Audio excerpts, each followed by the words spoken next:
We're driving cars on the Mars tonight. We're blasting off to the stars tonight. We wanna go, go. We wanna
Welcome along everybody to tonight's race. It is Monday night. It is wet in Watkins, Glen. And funnily enough, I was thinking to myself, we're sitting here in Watkins, Glen in America. We needed American comms. So very welcome to the one, the only. Now I think it's 3 times you're in Amigos at this stage now. Sky, how are you doing? I'm doing fantastic. It's wonderful to be back in the virtual soil of the United States. And this is my, I think it might be a 3rd Amigos race, but I'm 100% sure it's at least 2. Yeah, I'm pretty sure it's the 3rd as well. I'm fairly sure. But look, it's not like me to be wrong, but I'm really looking forward to this. I love Watkins Glen. I love the rain. And I love how manic this is going to be because the NSX around here that we're on with Chris Tedder at the minute, that's a loose car in a dry conditions situation. I can't imagine how tough it is there at the minute. Right, and Watkins Glen has a lot of high-speed, long corners that is really going to test the balance of the car throughout the entire corner. And you've got to be, you've got to know the limits of the track every single lap to know when you can get on the power and when you need to just wait and be patient for the car to rotate. Absolutely. Oh my God, I'm just literally looking. Ryan Harper is not racing tonight. So I'm very, Has very he pulled sad out? to see. Yeah, it looks like Ryan is not racing tonight. I don't know what's happening there. That's sad. So they were saying my mic was down. That's what it is, because I actually turned down my gain an awful lot to try and make myself be a little bit less loud for the stream. So I'm just going to mess with a few more things because I don't like being too loud. But there we go. Yeah, so unfortunately Ryan is not racing tonight. So I'm going to be sad though, because I do love seeing the M6. So for me, I'm quite sad now. Yeah, and having a driver the caliber of Ryan missing is definitely detracts from like that upper echelon on the field. Absolutely. But I have to say, Ryan is one of these drivers, you put him on any car and he just excels.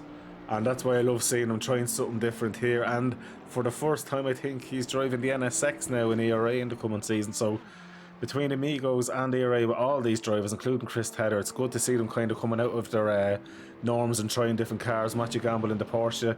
But this is one of my favourite looking liveries. Adam Locke's new livery on his Bentley is absolutely beautiful, from the blue to the light blue to the green. Especially in the conditions like this, it really just pops off the screen. Oh, it's so nice. And he went a bit sideways there, but he kept it going. So what we'll do really quick, we'll run through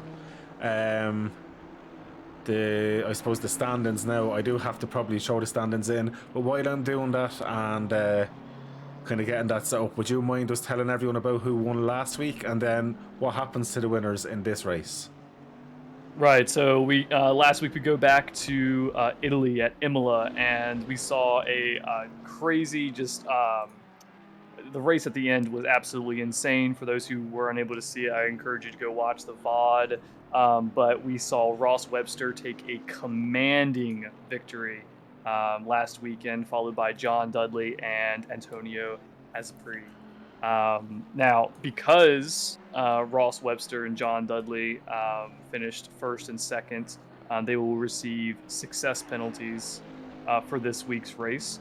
And what those are for our viewers who don't know, basically, if you finish in the top 3, you get a timed penalty onto your pit stop. So for first place, you'll receive 15 seconds.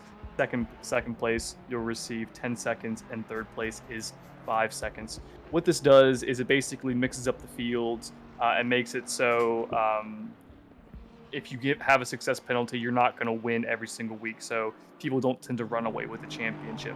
That being said, as we saw last week, Ross Webster, despite having a 15-second success penalty from Snetterton, was still able to commandingly take control of that race and win despite that 15-second penalty. Absolutely, and 2 amazing wins in a row from Let's Be Fair, and the only other guy to get 2 wins in a row this season so far has been Gary Smith. So I'm going to jump quickly into the standings because Gary Smith is back in the lead after last week's race. He is now on 110 points with 2 race wins. James Franklin only 2 points behind him on 108, and he's had no race wins. That's just down to pure consistency, which is absolutely great to see. Then Adam Locke in the Bentley we were looking at there a few minutes ago on 102 points. So he's essentially 8 points off P1 and 6 points off P2 with 1 race in under his belt. Then we've John Dudley in that Lamborghini on 101 points. So to be fair about it, this championship is wide open, Sky. Looking at the points here, it's crazy. Absolutely. I think realistically, I think the top 7 have a good shot. Now, if we see Ross Webster string together a couple more wins, he could elevate himself into that conversation as well. Unfortunately, he came into the season a little bit later, I believe, so he was unable to take advantage of those early rounds. But yeah, I think it's anyone's game. It really just depends on who shows up that day. Absolutely, yeah. And I'll go through all the drivers for everyone there. Like, it's crazy. Matthew Gamble, a super fast driver, is on 5th on 94 points. You've got Chris Tedder, amazingly fast, in 6th place on 88 points. And don't forget, Chris Tedder does all the track guides for ERA and Amigos. Jump onto his YouTube. He's an absolute hero of a man. Then we've Neil Massey in 7th in the NSX as well on 82 points. Ryan Harper in the M6 on 71 points. Unfortunately, he is missing tonight, and he could be further up the grid. He's had 1 or 2 bad luck stories so far in 2 races this season, so he should be up in the top 5, I would say, like looking at what the positions he was in before incidents. Then you have Tim Smead on 68 points, Ross Webster with 2 race wins in a row, 2 back-to-back wins in the last 2 races in 10th spot on 65 points. Then Alex in 11th on 63. You've got Darren Christie then in 12th on 59. Liam Smith in 13th on 55. So there's still a good fight and even down the grid. Chris Wall in 14th on 55 as well. Oh no, he's on 50 points. Then Alpha Dogmeat on 40. Alpha Dogmeat is definitely an improver this season. I'm looking at the points he's getting compared to before. Fair play to him. Then you have Glen Smith, who's back after having steering wheel issues. So Glen is probably out to prove a point to get some more points in. He's missed a race or 2. He's on 32 points.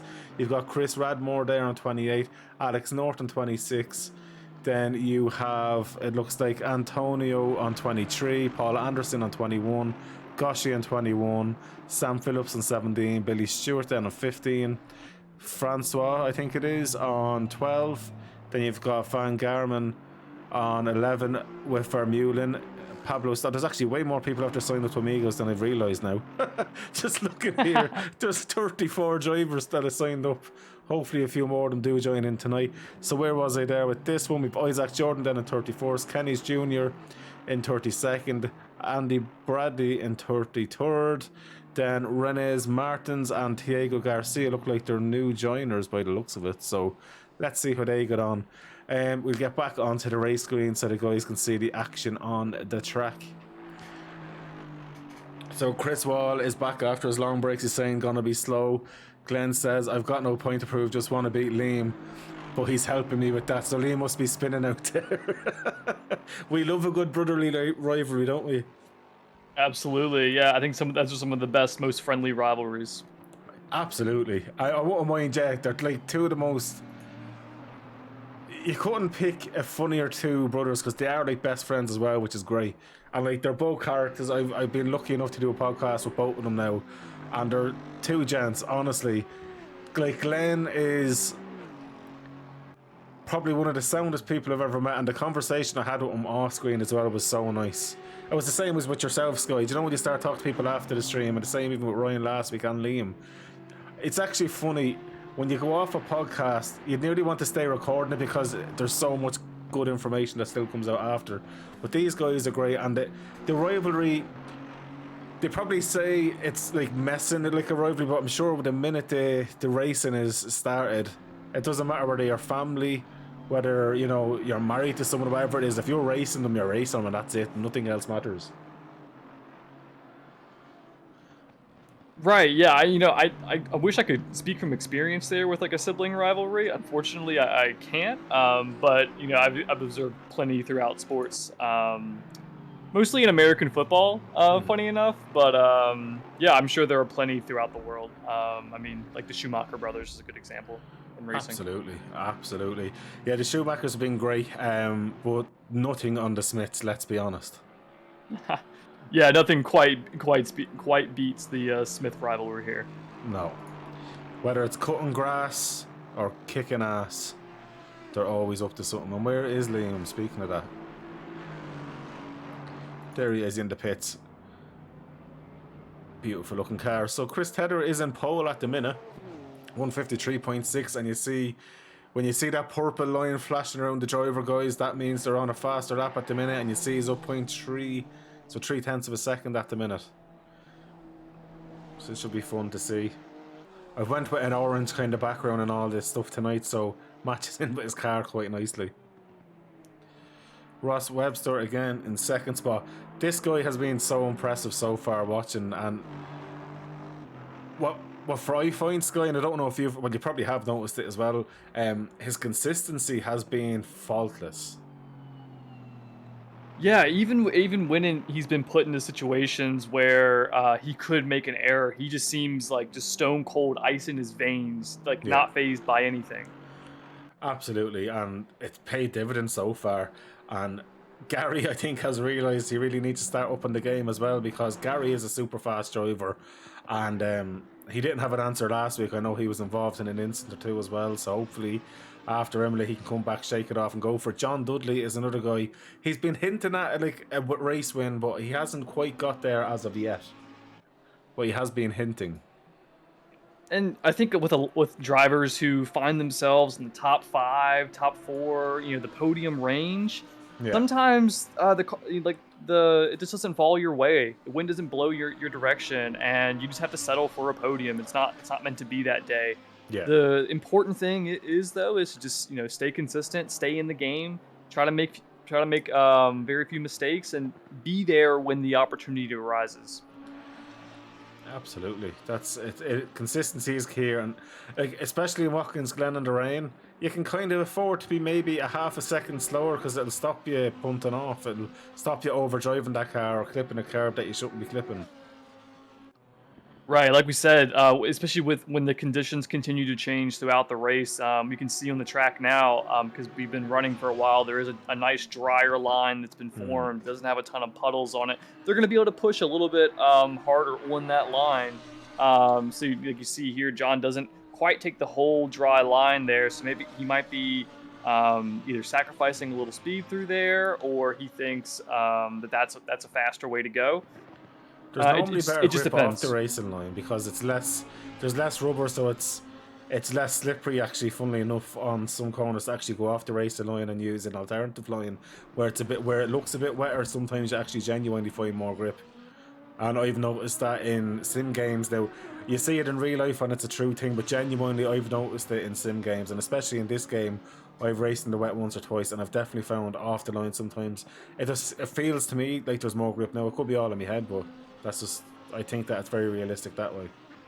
Well, especially in the changeable conditions when it goes from like a fully rubbered up track Yeah, to to like a greasy condition. That side of the track that doesn't have the rubber on it does tend to give you a little bit more grip. absolutely. Let me see. Guy Kuhan, is he new for me? No, he was here last week. I'm trying to see the new names. Great to see Diego Garcia. He forgot to import his livery up onto Awesome, so there is one driver that won't have a livery on. I think he's the only driver. Obviously, I love Chris Wall's livery. Nothing to do with my logo being on it and all of the league's logos. He's a great representation of the league, in fairness to him, he really is. It does look like a really great livery. Now that I'm driving the Merc, I've come to appreciate the way it looks. It's very striking. Yeah. I love your It looks livery, by the way. angry. It does, doesn't Oh, it? thank you.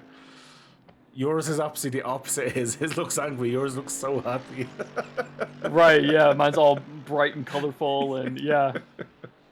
It's. I love your livery because I was in watching all the splits last night in secret, kind of seeing the pace of everyone, which I'm completely impressed with, by the way, and all the different splits last night. It was just unreal. This next season of the Sunday League and ERA is going to be, I would think, the best season yet. Yeah. But it's definitely... Oh, he eclipsed the wall a bit. It's the biggest season we've had, as he loses it there, but it's the biggest season we've had, and it's kind of emulating what we have planned for this year with all the endurance races, which of course Amigos is tied in with as well, because Chris Tedder is an admin in ERA, so this works for the sister league as well. So, you know, Amigos, I think, and ERA this year are going to be jumping up hugely. I don't think there's another league that offers the variety that we offer. And what we've planned, I think we're being very ambitious, but it's all very doable. It's within reason.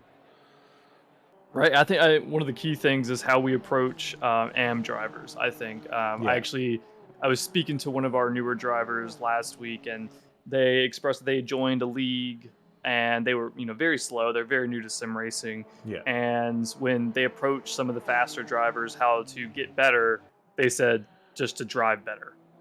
I don't know what league this is, but that is for those watching that maybe are hesitant to join a league or think people are too fast here.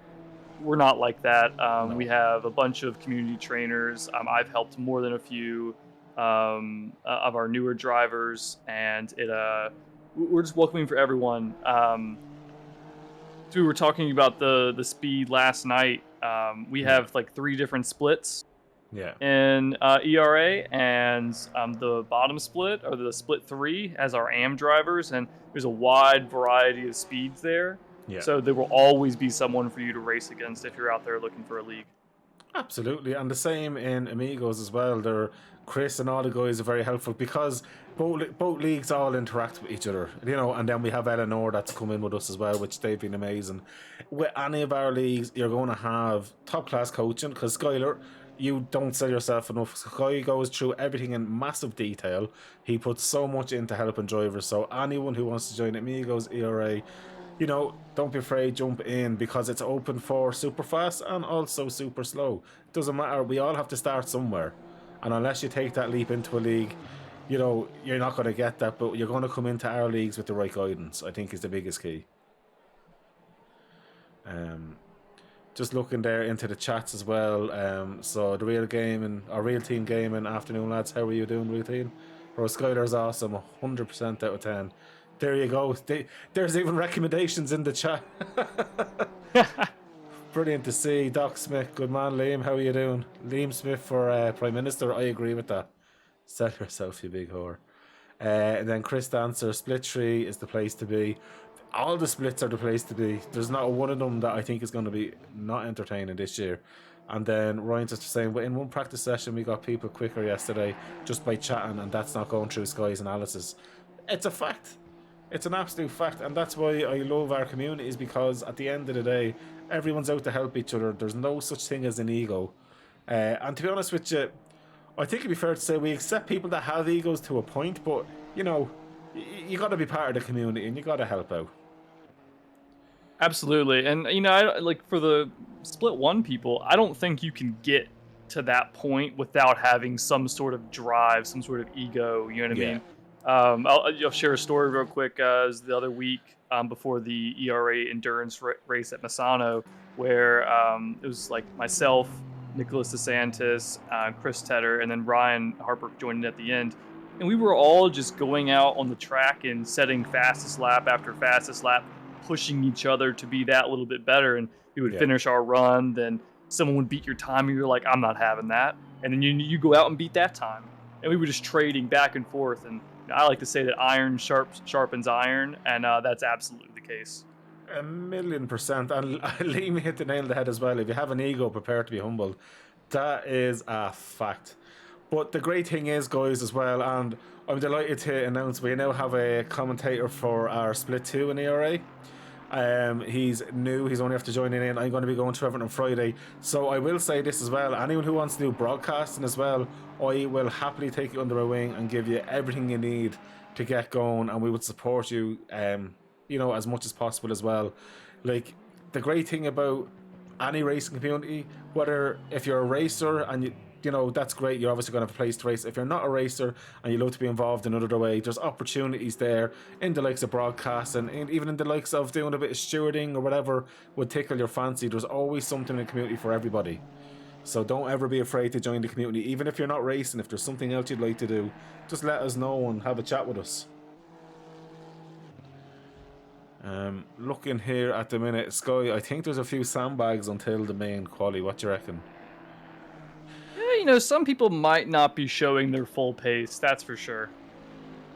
You know, or this might be race pace, or they might just be feeling out the track a little bit. I've seen a couple spins here and there, so they've really got to test the limits at this point. Absolutely. We'll jump over Alpha Dog Meat there as well. I do like his I think Tom was after saying there as well, I'm already humbled. We'll be more than happy to be in the top 50% of Split 1 this season. Isn't it crazy? Because even Chris Tedder was expecting not to get a race win this season, which I never would have thought I would have heard out of him. Like, it's crazy how competitive now we're after getting some top quality drivers in. Like, top quality, and I'm looking forward to it now. I believe the gap between the fastest driver in Split 1 and the slowest driver in Split 1 through the evaluation races was just 1.3 seconds. Yeah, between first and last. Yeah, and then the difference between the fastest Split 2 driver and the slowest Split 1 driver was like less than 2/10. Yeah. It's phenomenal. It's absolutely phenomenal what's happening this season. And do you know what? It's just going to get better and better and better. And I'm going to turn up the volume of the cars now because I've kept it low for us talking. But we'll turn it up a bit now so the guys can get to hear that lovely sounds of the engines as they're going around. So Sky, I'm going to ask you, prediction for the top 3 for qualifying.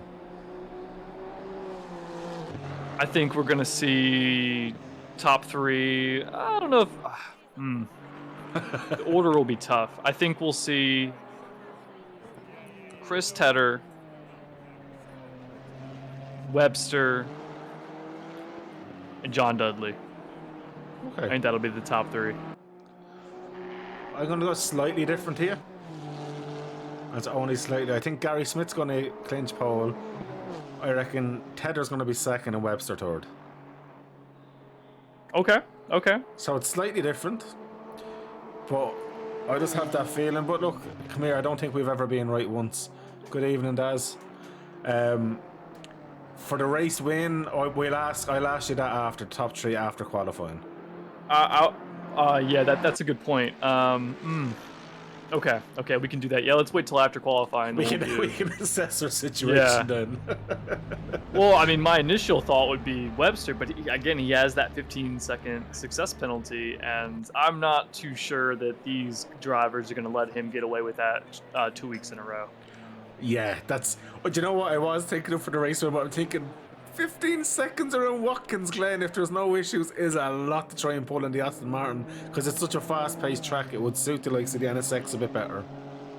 Well, I thought maybe the stability of the Aston Martin would make it so he's less likely to worry about the rain, like losing control of the car.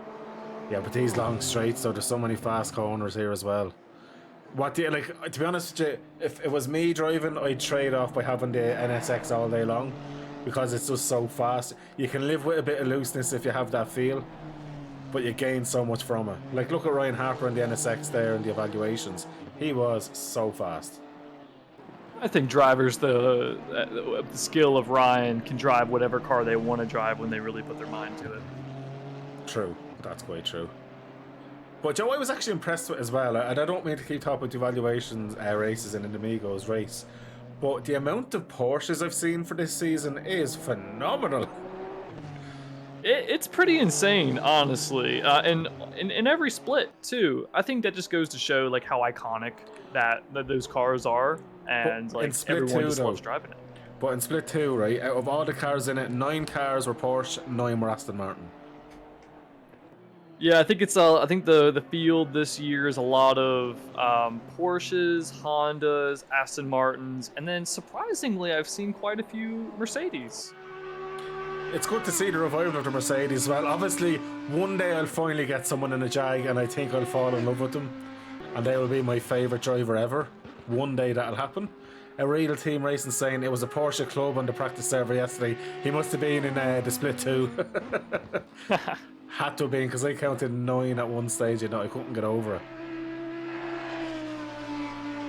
A Porsche will win the championship, Ryan says. To be honest with you, I will honestly say this, I would not be able to tell you who's going to win. I wouldn't.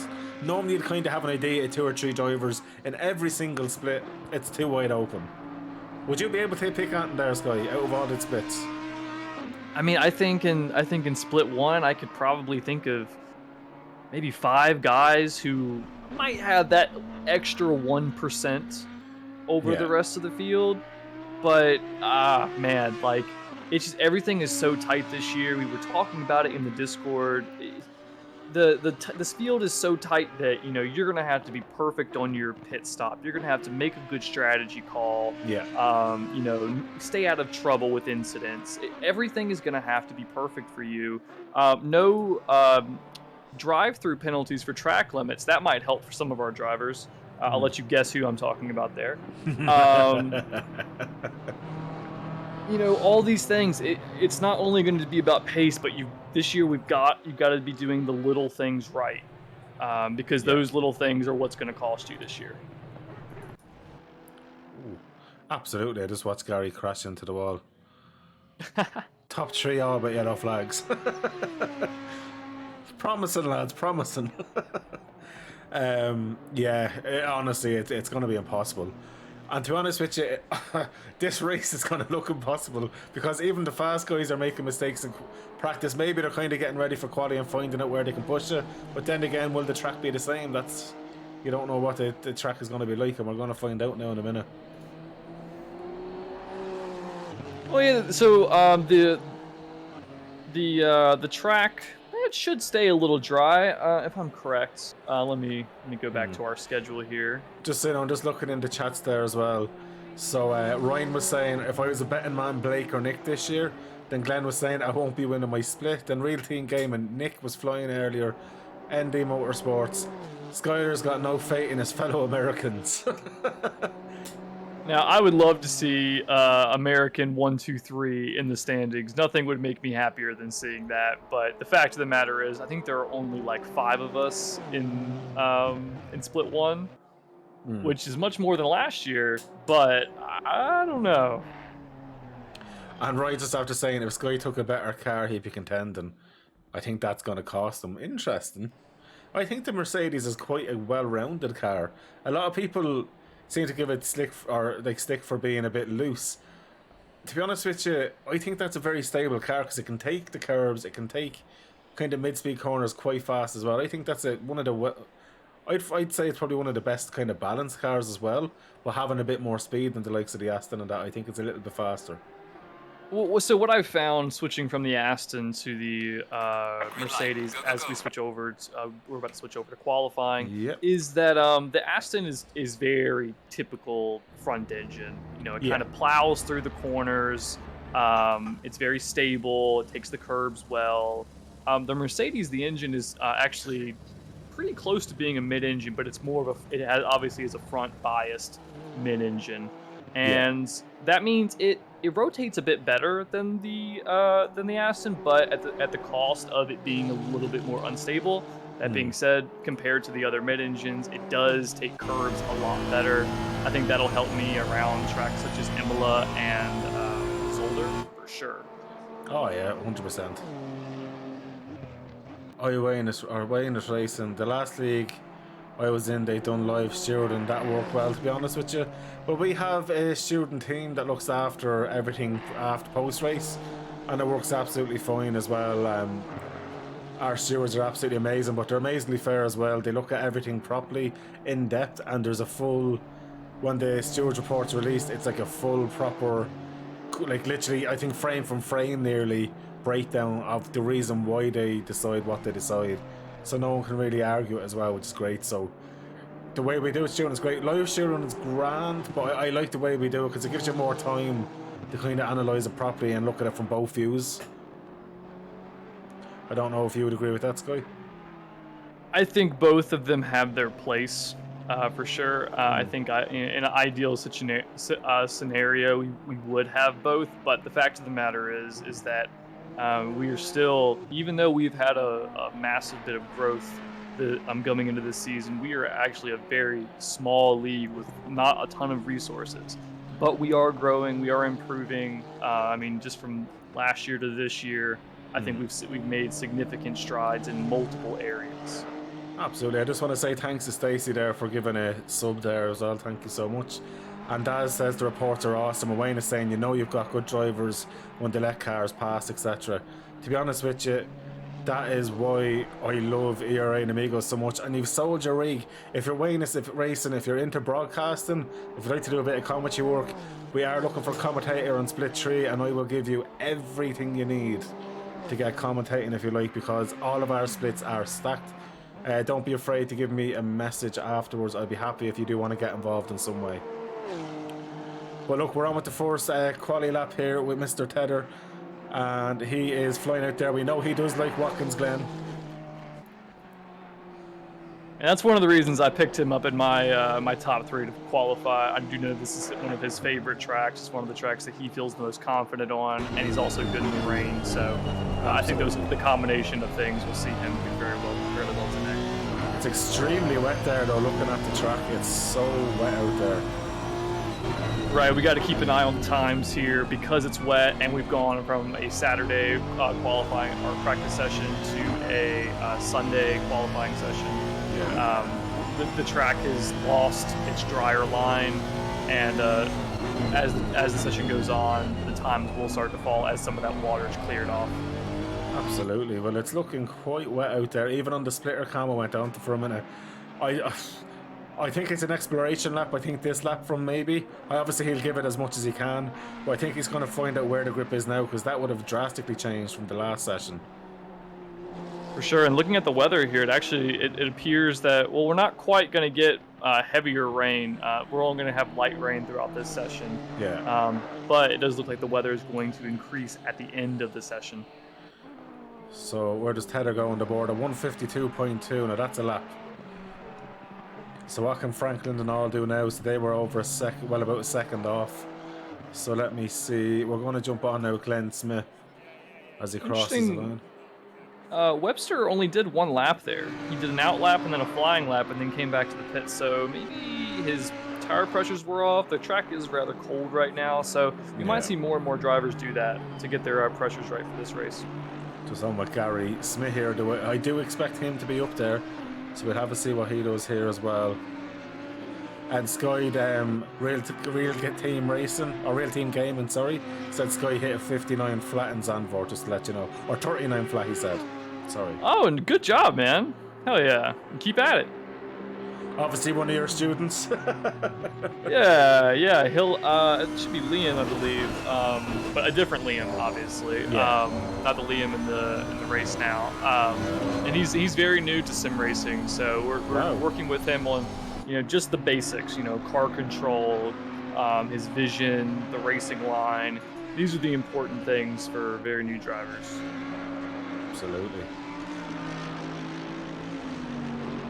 They're all out there going mad at the minute. So what I'm going to do, I'm going to keep an eye on the deltas, and we're just going to jump on with people in the green. So I'm on with Adam Locke at the minute, who's up 3 tenths, although James Franklin's up 4 tenths. 5 tenths, I'm going to jump on with Franklin. He's improving the most so far. 5 tenths at the minute would put him into second spot quite comfortably. Quite comfortably. Tonight and behind my boy Alpha Dog Meat. Well, Stacey, you never know what's going to happen. And Franklin up in the second spot, 152.6, still has 4 tenths to find there. Magic Gamble is another one that I would expect to be up there as well, which neither of us actually picked, which is quite unusual because he is a super fast driver. Yeah, and he'll feel a bit more comfortable in the M4. He said after having to use the Porsche for the evaluation races in the upcoming season that it's fast and everything, but I can just tell the way he speaks. He seems like a front-engine guy. Yeah, absolutely. And Wayne is racing, saying Andy Bradley used to race with you guys before it was broadcasting back in the day. 2 years ago or so, Tedder was racing back then. So this is Amigos tonight. So Chris Tedder, I think, is one of the creators of Amigos. So he would have been racing there since the days of Tedder, of course. I don't think I've met Andy Bradley. I don't know if you have either, Sky. Isn't he? I swore I saw him. Isn't he driving? Yeah, he's in the Aston. He's currently 13th. I don't think we've talked to him on stream though. No, that's someone I'd like to get in then. There he is there. No, he's actually someone I don't think I've ever spoke to. He's coming into the stream tonight regardless. We'll get him in here. Absolutely. No choice. Now, but there is an announcement we need to make here, and it's a huge announcement, guys. Skylar has finally had a Chris sandwich. Oh, Lord. That's big news. I'm glad it's big news. That is the biggest news of the night. And Sky, honestly, how did you enjoy it? Alright, so I got a lot of flack because Yes. apparently I didn't do it correctly, okay? So for the viewers here that didn't get to see this conversation, I'm from America and our food's a little different than over across the pond. So we do whole wheat bread in this household simply because it has 3 times less sugar than white bread, which I think is just crazy. That's just how it is in the States. So we do whole wheat bread, and I was told that was sacrilege. Did that. I did a bunch of butter. Well, the butter's good. We do unsalted butter because, again, the regular butter has 3 times the amount of sodium that the unsalted does. We're a pretty health-conscious household here, so the most unhealthy thing on this sandwich was definitely the crisps, quote-unquote. Can I just say one thing though? Bread should never have sugar in it, so I don't understand how bread has sugar in it. It's because you got to get the yeast to rise. I've worked in a bakery as well, so yeah, all bread has a little bit of sugar in it. Oh, I don't know about that. I don't know. To me, that sounds crazy. So... Sorry, Asprey up into 3rd place. Yeah, he must have figured out a way to make it to Watkins Glen today. I thought he wasn't going to make it. So, for those who missed it earlier with the success penalties, Tony or Antonio will have a 5-second success penalty. Absolutely. Wow, but that was a great lap from him. Just out of nowhere, he appeared. I was like, what? So Chris Tedder is on a 151.8 and flying. So Chris Tedder is really showing his pace in this track. I'm trying to see, can Gary have an answer, but it doesn't look like Gary does for now. Looking down further, so Liam is out there behind them. We're going to jump on with Alpha Dogme. So he's down in 17th spot. He's up a 2nd at the minute. And that will help him massively. That's going to throw him up probably 2 or 3 spots. And if he can find any more pace, then that'll be even better again for him. So Wayne's racing, good driver, but we both had 2 years off. He's getting back into it, but it's good. To be honest with you, it's never any harm at all to get back into the sim racing side of things. Getting very competitive now in Amigos and in ERA. So always good. If you want to test yourself and get back into it, there's no better way of doing it, I think, with the group of drivers that's out there. And you were stating yourself that it's good to see, like, it's good when you see drivers getting out of the way. That happens all the time here, even in the race. A lot of guys are very courteous as well. Like, they are very aware of the surroundings, to be fair, Sky. It's very rare you'd see someone kind of really blocking someone. Right. I think it's because this is the kind of environment you get in a league where it's not, just a league, it's also a community. We all talk to each other. We encourage people to, get to know each other. So, you have that competitive rivalry with one another, but you're not trying to totally ruin someone's race, Yeah. At the end of the day, this is a hobby. This is for fun. There's no reason to, fight like it's for, thousands of dollars or whatever, because there's nothing on the line here. Absolutely. And by the way, Chris Wall up in the P5 there. Great lap from him. Yeah, I thought he said he was going to be slow. What is this? Sandbags. I tell you. And in the Merc as well. So that goes to show the Merc is quite good in the way. Yeah, I heard that the Merc kind of struggled with tire wear and just in the wet, but honestly, I found it to be okay. And I don't know if that's because there was a recent BOP update to the Mercedes to help with the suspension and whatnot, but maybe that's what has changed things in its favor. Absolutely. We're on live here with Andy Bradley now on his lap in the Aston Martin, and we're sitting in the splitter cam, and you can see carbon above and at the bottom, and I love it. And a real angry growl of that. It's an AMG V8 in these, it's not their own one anymore. But sounds absolutely epic. That's flying around there. And do you know what? It's quite a simple looking livery, which I really like. It reminds me of the Brawn. It's Brawn colours. Back in the day. It is Brawn colours, for sure.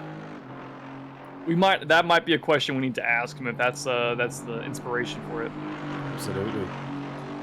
And he's up 0.7 of a second, so he's going to gain a little bit of space. Is here open maybe to 12th, to 13th he goes. Still a great lap. And if he's only after coming back into sim racing, he can't go wrong. But we're on now with Guy Cohen, who's up 1.6 seconds in that Ferrari. He's absolutely flying out there as well. Dad's asking what happened to my man Dudley. Honestly, I really don't know at the minute. So where is Duds? He is... down in 8th position. He's up at 10th at the minute. I'm sure he can probably gain a bit more time. We'll see what happens. Oh, there he goes. Oh, Jensen Button fan. Well, he's instantly my friend, because I was a JB fan as well back in the day.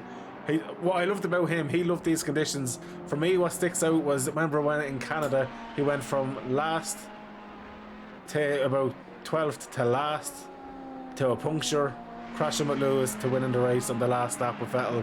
Vettel on a kind of starting to dry track at that stage, from a wet race to dry, and Vettel just put the rear wheel out a little bit onto the wet and went sideways, and Button flies behind the McLaren to take victory after probably the biggest yo-yo of a race he's ever had in his career. It was an amazing win, but it shows the tenacity, but also the smooth driving of Jensen Button. You remember what year that took place? I've been meaning to go back and watch some of these crazy races. I'm pretty sure, if I am absolutely right on that, I'm fairly sure that was 2012. Now, I could be wrong, but I'm pretty sure it was the 2012 car, because it was one of the most beautiful looking McLarens. That's the like the Vodafone one, right? Yeah, but it was Nice, just it had the big front wing compared to others. It was just obviously I'm a McLaren fan, so obviously I loved them. But that car in particular was just a work of art.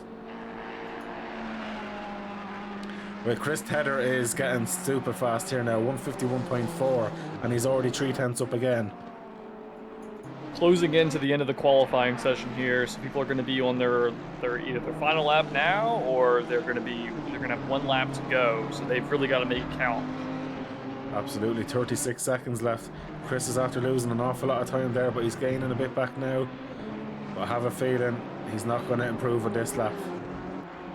So, what were your predictions? You were Chris Tedder, Gary Smith, and Webster? Or well, I said it, Gary Smith, Tedder from Webster, to be fair, I'll be honest about it. Okay. So you went Chris Tedder from Webster from Dudley. Dudley. We were both. So, Well, no, I'm very out. You're. Oh, no, I'm only. No, am I very out? No. I'm one out and you're one out of the top three, but in the wrong order. right. I mean, if it stays like this, I would say it's an even tie there. I'll give it to you. No, I'll give it to you because you picked Tedder to be on pole. You done something better than me there, to be fair. Oh, okay. Where did you pick Tedder? I put him second. I put Gary Smith going onto pole. I thought Gary was sandbagging. I'm not going to lie to you. I really thought he was sandbagging. Well, who knows? Looks like John Dudley's got one more flyer in him. He's not up right now, but you know he could maybe still find time. His worst sector was sector 2, and he's in there right now. If he gets a good exit coming out of the toe here, he could very well be up another 10th or 2. He's gone back into the green, so there's going to be a slight improvement in it. Liam Smith, though, I was literally just about to say he was going to be up a second. He's jumped Alpha Dogny. And he's jumped his brother Glen. So he's won the fight of the brothers. And yeah, that's the most important thing. Is, you know, Alpha Dogny, you know what I mean? Like that's not who he's really out there trying to be. He needs to show Glen what's up. Yeah. All about that sibling rivalry. So Dudley is still, he's in the green, but he hasn't gone up a 10th and he's gone back to even. Yeah, he's up and down, and he just can't quite put a good exit together. Maybe he sends it around the last corner. He gains some time on the apex. Right, I'm going to have to burst Liam's bubble. So Liam says he's the fastest Smith. Unfortunately, he's not because there's a Gary Smith out there.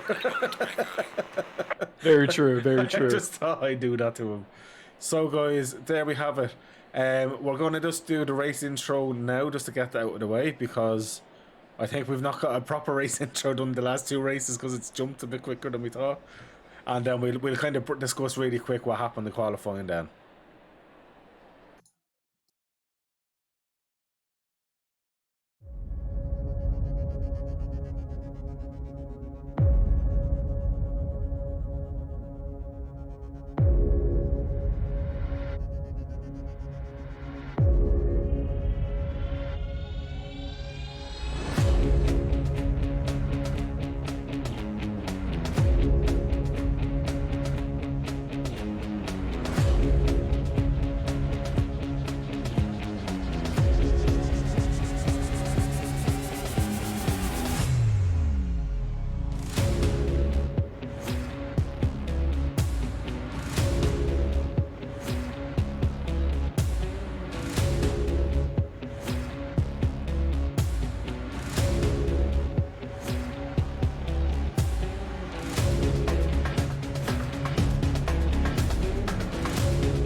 And guys, we are back. Oh, you're back literally just in time as we go back live. That's perfect timing. So we're sitting on the grid here. So Chris Tedder from Gary Smith, from Mr. Dudley. Then we have our 2-time race winner, Mr. Webster, James Franklin, Chris Wall, Antonio Osprey, Matthew Gamble, Tim Smee, and Adam Locke counting out the top 10. Then from 11 back we have Neil Massey, Guy Coohan, Diego Garcia, Andy Bradley, Liam Smith, Glen Smith, Alpha Dogme, Alex North, and Goshi Filipov. Now, would you mind just reminding the guys as well, just really quickly, about who has the time penalties for tonight? Because that's going to be a big thing to watch out for as well. For first place, it's a 15-second penalty. For second place, it's a 10-second penalty. And for third place, it's a 5-second penalty, all carried over from last week's race. So if you don't mind just going through that with the guys. Absolutely. So last week's winner, Ross Webster, will have that 15-second time penalty added on to his pit stop. There is a mandatory pit stop on all Amigos races for fuel only. The drivers can choose if they want to change tires. John Dudley, or John Dudley? Let me double check again. I think it was John Dudley.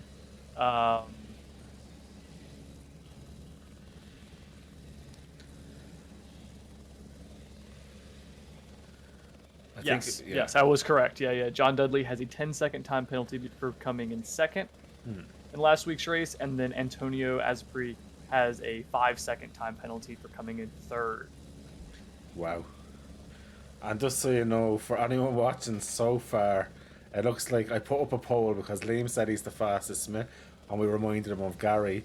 And I think Liam is using every bit of his little fan things because it's 50 to get extra votes in, and it looks like it's 71% yes so far, 29% no, and it jumped up so fast. I know Liam has something to do with that. Shenanigans is all I'm calling it. He's stuffing the box. Oh, let me throw a vote in there. Loads someone else is after loading them into know to make it 50-50. The hell, this is some sort of rigged vote. Can't have that. Donald Trump is right. Yeah. What the hell? I know, voting in any kind of political thing is never rigged, no matter what country you're in. It's 50% that ended up at. So, Horace, now that we're on the starting grid here, you want to go into some predictions? Right, top three. I'm gonna call it. Tedder deserves a win. I think this is his night. He has the pace by a long shot in the rain. So I'm gonna say Tedder first. But Carrie, I don't think has been on the pace. I'm gonna go Dudley second and Webster third. What about you? I'm gonna go Tedder getting the race win. I'm gonna say James Franklin gets P2, and oh my God, it's happened again. No, we're grand. It's very glitchy again. Ross Webster. I think Ross Webster will come and get a podium still. Perfect. So let's see. We'll go back to Headicam. We're off. So away we go. Tedder's got the good jump on Gary, but look at this. Dudley and Webster side by side. Dudley's holding the inside line. Webster's going to go around the outside. Tedder has cleared away from Gary perfectly. Dudley now clearly into third place. Webster in fourth. Look at James Franklin in fifth. Chris Wall in sixth. So far it doesn't look too bad. There hasn't been anything kind of messy just yet. But Webster's all over the back of Dudley here. It is absolutely all going on. Oh, Chris Wall! Oh, wow. Let's have a quick Oh, he's got to replay. keep it off the track. He just lost the rear of the car in the wet. He'd known about himself there. Oh, and he took a bit of a hit to Smee as well. Wow. Thankfully, only Tim Smee got hit with that, it looks like. That is a dangerous part of the track to lose the rear. This could have been much, much worse. Absolutely. And let's look at this. Ross Webster is gone by Dudley, by the way. So Ross Webster is by Dudley. He does seem to start fast, Ross Webster. Similarly to Chris Tedder, they seem to always do well in the beginning of the races. It's nicely packed up there as guys after having a bit of a spin. What happened to him there? Oh, he just understeered and hit the grass. In that Ferrari, it's just going to be a pendulum. So we're back going down. Right, these guys got to get their tires warmed up. It's still been raining, so the track is doesn't quite have that water displaced. And it looks like the rain is actually going to increase in just under 10 minutes. So far, it's been quite a hectic race. Liam Smith is now up in the 10th spot, by the way. What a start for Liam from, I think he was 15th. So 5 positions. That's absolutely great going from him. And meanwhile, his brother is already in the pits fixing that damage to the Aston. Looks like he got a tow around the track to do that, so he'll be in the pits for a while. This won't count for his mandatory pit stop, so he'll have to come back in again. Literally just about to say that. That's going to really badly affect him. A lot of our leaders go wide there, turn 1, it looked like. In there now. It's Tedder. They're all driving fine there at the minute. I'm on with Tedder now. So Gary hasn't dropped off at all, and Webster is catching them now. He's starting to put away from Dudley. Very interesting. Chris Wall looks to not come into the pits. I think he's just trying to trundle along, keep the car out of the wall, and then use that mandatory pit stop to fix the damage as well.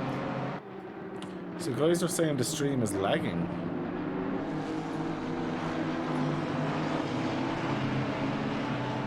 Oh. Looks like it's fine on my end now. Was it lagging? I've been in and out of the like the actual replay of the game versus the stream. Oh. They're saying that the entire crash replay was just an image. Very unusual. Because the app normally just throws it in. Adam Locke is going into the pits now.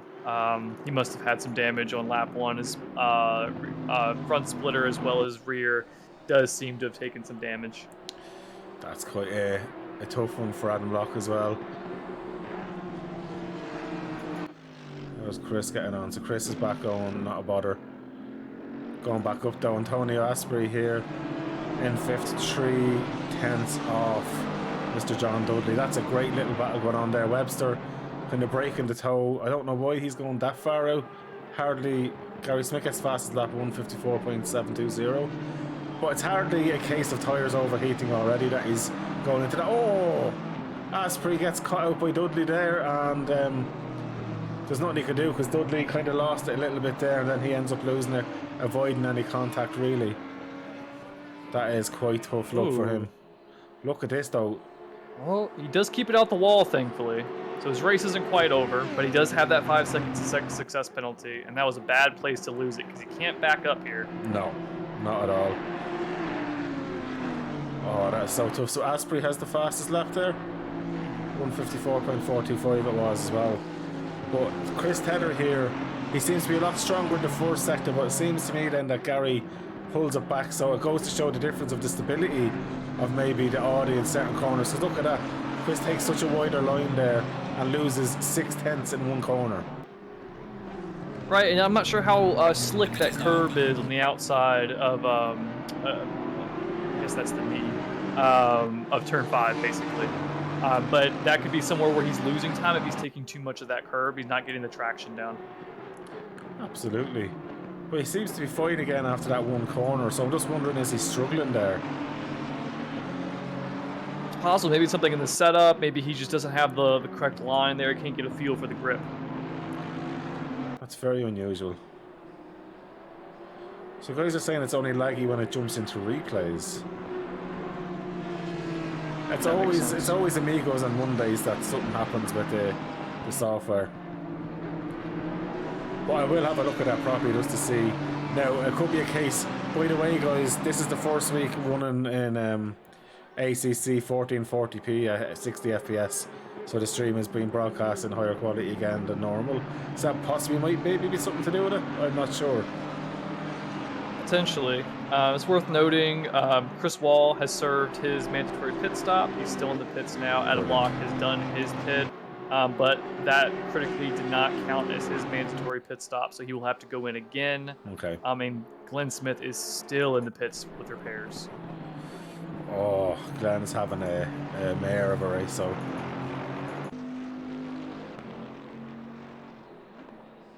Poor Glen. Scotchy after getting by Alex Nord. I'm going to try another replay here to see. Let me know, guys, if that's laggy. I'd be surprised if it's lagging. I'm not sure why that would happen. But that was the quick overtake there on. That was a quick, nice one there, and we're back on. So hopefully... Chris Tedder goes wide out of the boot there. He seems to do that every single lap, but he takes some corners a lot wider than Gary. I think he's thinking that the track might have a little bit more grip, and he's trying to push it. He's really trying to get that lead, because he knows behind him that Webster has the success penalty. So does Dudley. So if he can just maintain that lead and pull away from Gary, he's got the race. Absolutely. Absolutely. Well, look, he's doing a good job. But look, Webster is all over the back now of Gary. Gary can't take it easy now. You really need to stay pushing it. And even behind him then, you've got John Dudley, you've got Franklin, you've Matthew Gamble there. Then there's a bit of a gap down to Tim Smith, 6.4 seconds. So to be fair, at the minute, yeah, it's quite a tough one.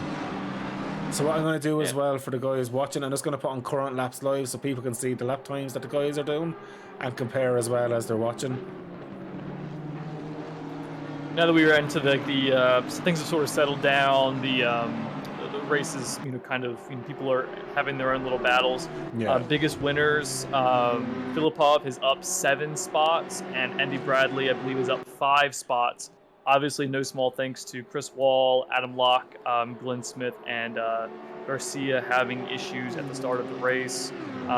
Biggest loser's got to be Chris Wall, who's down now 12 positions. Absolutely. Look at Chris Tedder now, 1.5 seconds, 1.6 seconds clear, Gary. He's flying out there now at the minute. So he needs to maybe take the next few corners slightly different to what he's been doing. I know he's comfortable in the first sector, definitely. And that goes to show the speed of that NSX. But yeah, he's starting to take a wider line now. I'm wondering maybe did he just miss the braking points, and that's probably why he was running a bit wide, that he was pushing so hard. Yeah, the track evolves in the wet every single lap. So you've constantly got to be feeling for that grip. Guy just caught himself out there, sorry. Guy was going for a little sneaky dive down the inside there and ends up running wide on the brakes and over the grass a little bit, but he's back on the track now.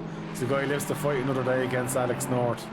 I'm sure a bit more patience is what you need with these kind of things. And just so you know, Sky, Wayne Racer said was at Autosport NEC yesterday. Jumped on ACC with Williams Esports teams, got the bug. Well, you may come in and join us here. Absolutely, join on up. Join the Amigos Discord, join the ERA Discord, and we'll get you sorted, man. That's what it's all about. Oh, jumping on with James Franklin here. Himself and Gamble are having a little bit of a chin wag now. Out of nowhere, there's a Matthew might have had a small little mistake. Ross Webster's in the pits, by the way. That's a very early pit stop. Very early pit stop indeed, yeah. So remember, guys, he will be serving an extra 15 seconds on this pit stop. Thankfully, the Watkins Glen pit lane is not very big. Maybe he's thinking getting in clean air because he won't have to fight against that spray and he'll be able to just lay down really good laps. That's exactly what I was thinking there. A very smart move because this rain doesn't look like it's going to go anywhere. If anything, again, it's going to increase here in a few minutes. So the conditions will actually get worse for our drivers. Absolutely, and look at this now. Massey is trying to eye up Mr. Andy Bradley there. And even looking at Andy Bradley, he's up 7 positions now, which is phenomenal. Well done. And he's only returning with sim racing, and he's doing this out with the back in a wet Watkins Glen. I can't imagine, and I can't wait to see how he progresses through the rest of this season. We're back on with Guy. Guy's going with Alex North again. He's going down the inside again. Will it happen again, or will he make the corner stick this time around? He has made it stick, and bang, he's up into another position now, up into 12th. It looks like he's carrying a bit of front damage as well. I'm wondering how much that is affecting his aero balance, but obviously not affecting him that much that he's able to get by that Lexus. It seemed like Guy thought he was a faster driver there, and he kind of showed it. He just kind of drove right past him, and no real big fight. It's unfortunate that he made an error the first time, because it could have been, he lost a bit of time when he did that. Absolutely. So real time gaming, he has to hop out now, enjoy the race. Absolutely, and thanks for jumping in. One of Sky's great students, we'll call him. Hopefully good things to come from Liam this season. We'll see. Absolutely.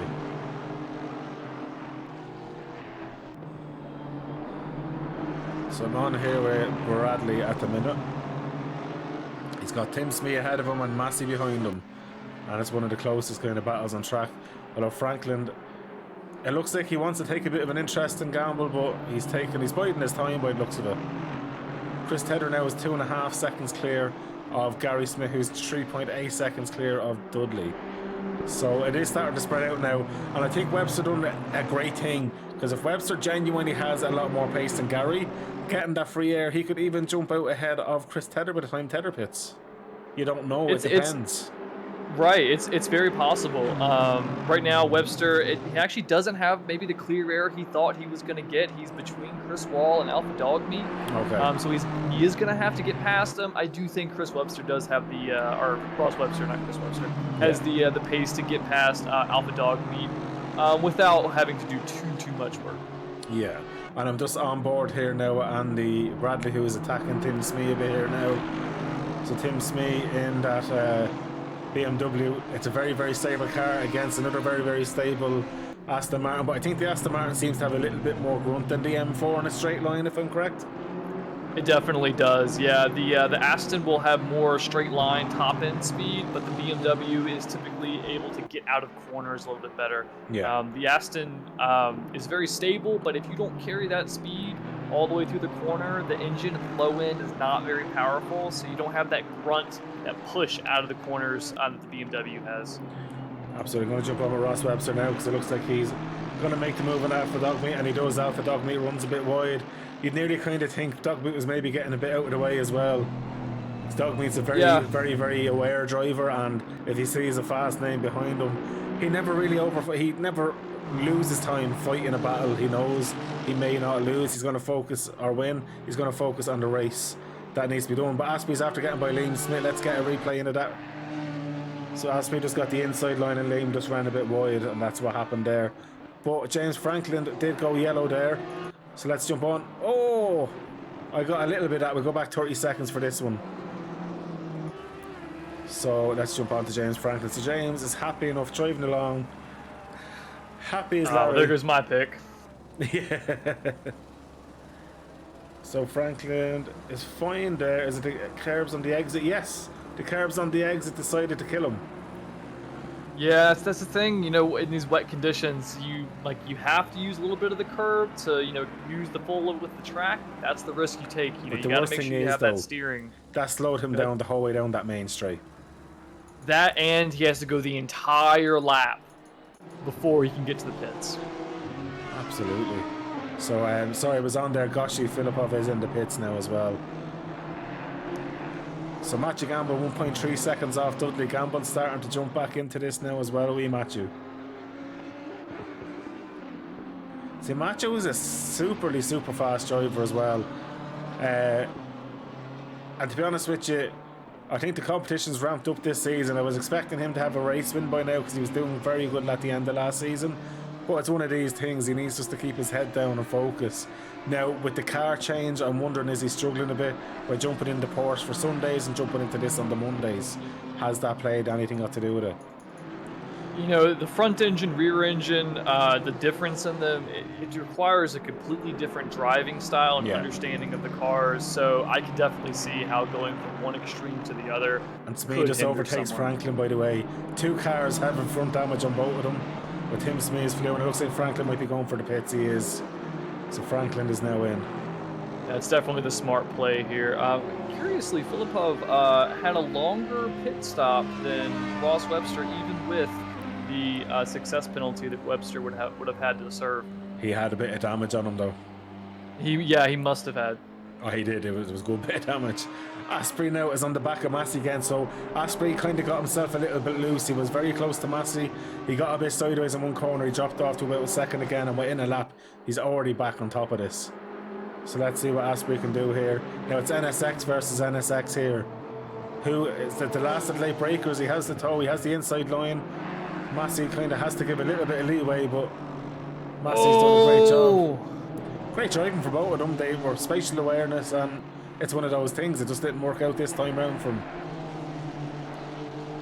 Right. I mean, I've had experiences in, going to the bus stop side by side. It is not easy, and even in the dry. So a testament to both of those drivers. Absolutely. And Waynes, I don't know whether he lost 3 seconds or is it just you can see the conditions there. It takes one bit of sideways action and you're down a second, maybe 2 seconds to try and catch it and get back on speed. And if you lose it after T1, that you have to carry that penalty the whole way down that long straight as well, which would probably cost you a second or more by the time. Right. You lose so much momentum because you can't lay the power down as well. And momentum is a really big part of being good in the web. Absolutely. But Asprey is having a great little rattle.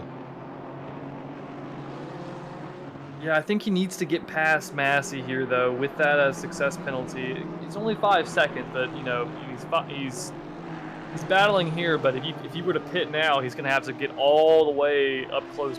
Gonna like have to fight all the way back to get to the back of Massey where he is now. Yeah. So I think he needs to get past him because I think he has the pace to do so. Absolutely. Well, he's definitely there. He's definitely thereabouts. So it looks like we are, after losing a driver there now, we're down to 17 drivers. Battle and done him helping Andy. That's quite true as well.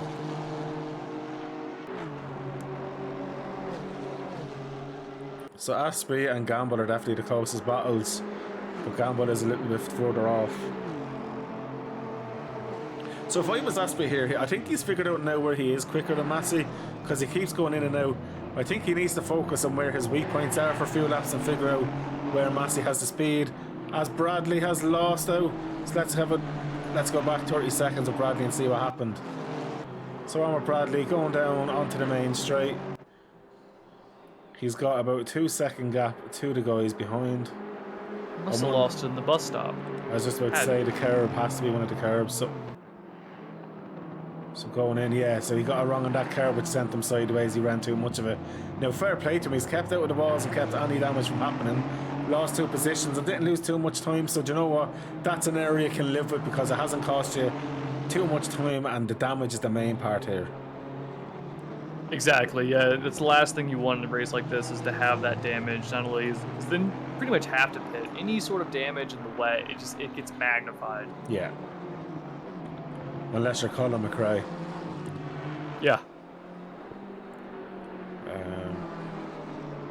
So Matthew Gamble's dropped off to about 2 seconds now as well. So it was an amazing save, Rhinus.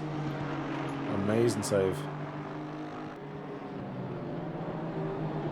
So Antonio is doing a great job there, but there's no one else kind of close.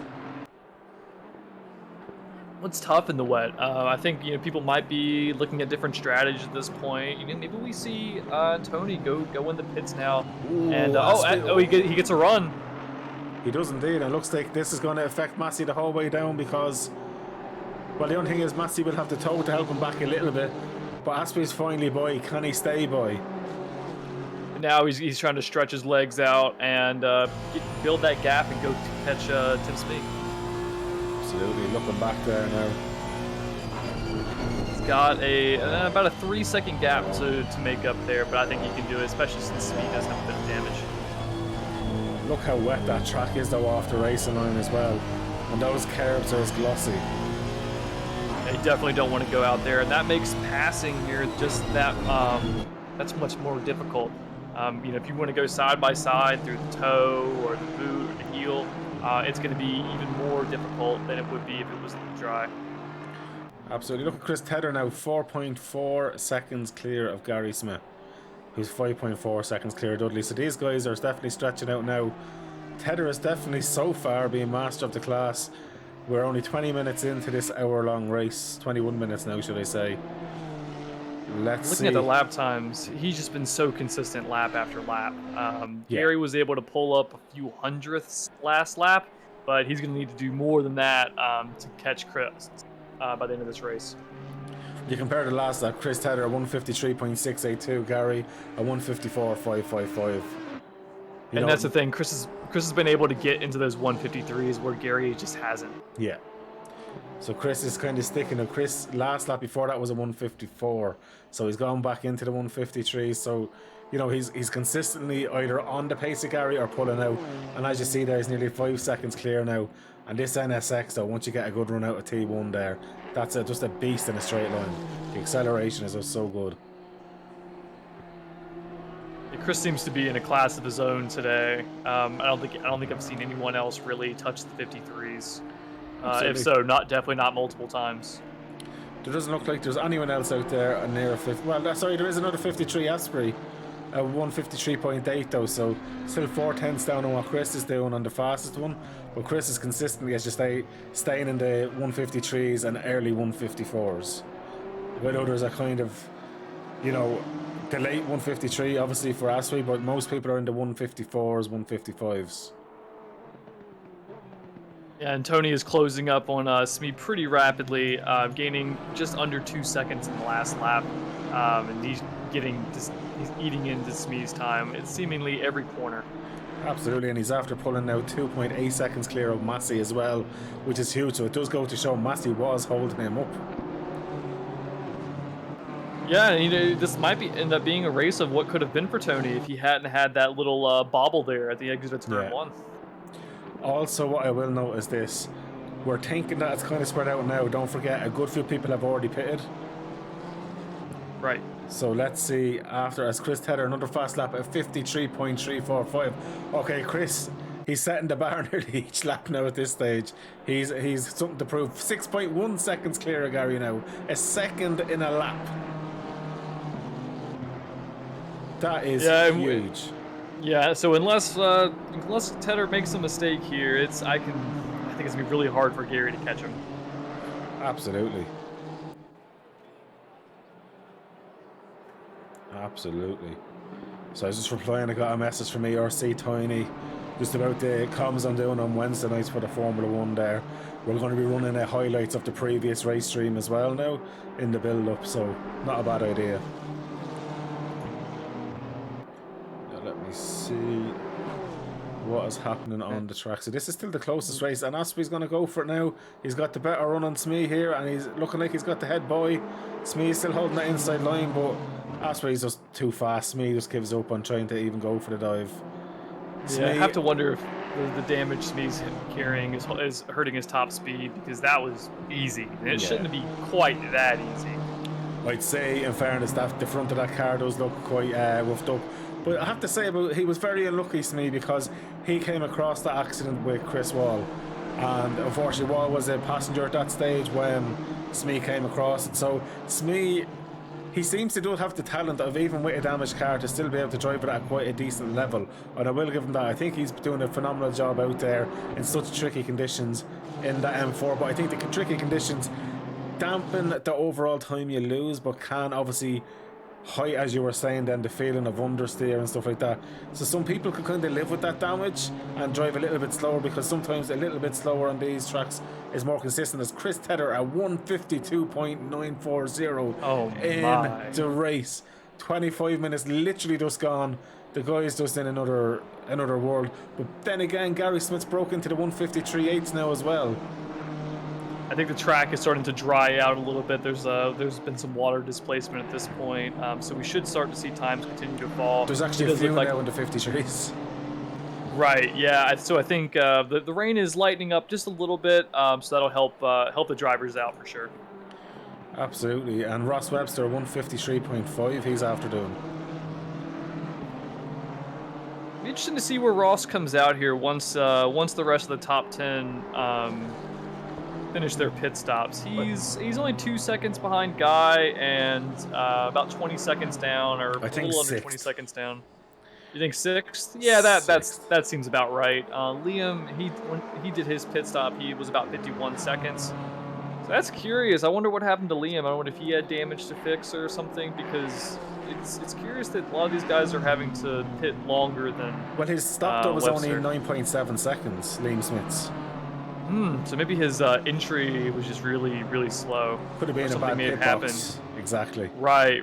You know, people need to practice their pit box entry, especially when it's wet. You have to brake a little bit sooner. And we actually know someone who does like pit entries and stuff like that as well. Mr. Chris Tedder. It's not a lot we've talked much about in this stream. Yeah. It's like I was saying about the Sunday League coming up. These splits are going to be so evenly matched that these sort of bits of practice that you're going to do are going to make all the difference. I think that's something what I said about Amigos. I can't remember who I said it to. As Tedder, another fastest lap. The guy is just pushing now 152.907. But honestly, what I love about Amigos is, for anyone who races in it, I think they become a better driver, because the track conditions are always on the extreme. It's either roasting hot like you're on the Sahara, or it's like this. It's crazy conditions. And with that, you definitely become a better driver.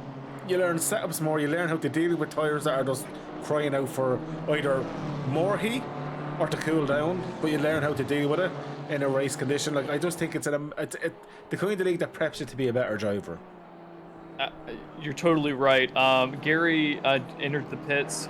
He did a very quick stop, definitely a splash and go here, just Yeah. fulfilling that mandatory fuel stop, and he's going to actually exit the pits. 7.4 seconds stationary. At about 47 seconds. That's the same sort of time that we saw Adam Locke have. So, and that matches up around about where he should be, I think, with the 15-second success penalty to Webster. Yeah, I think that's quite fair.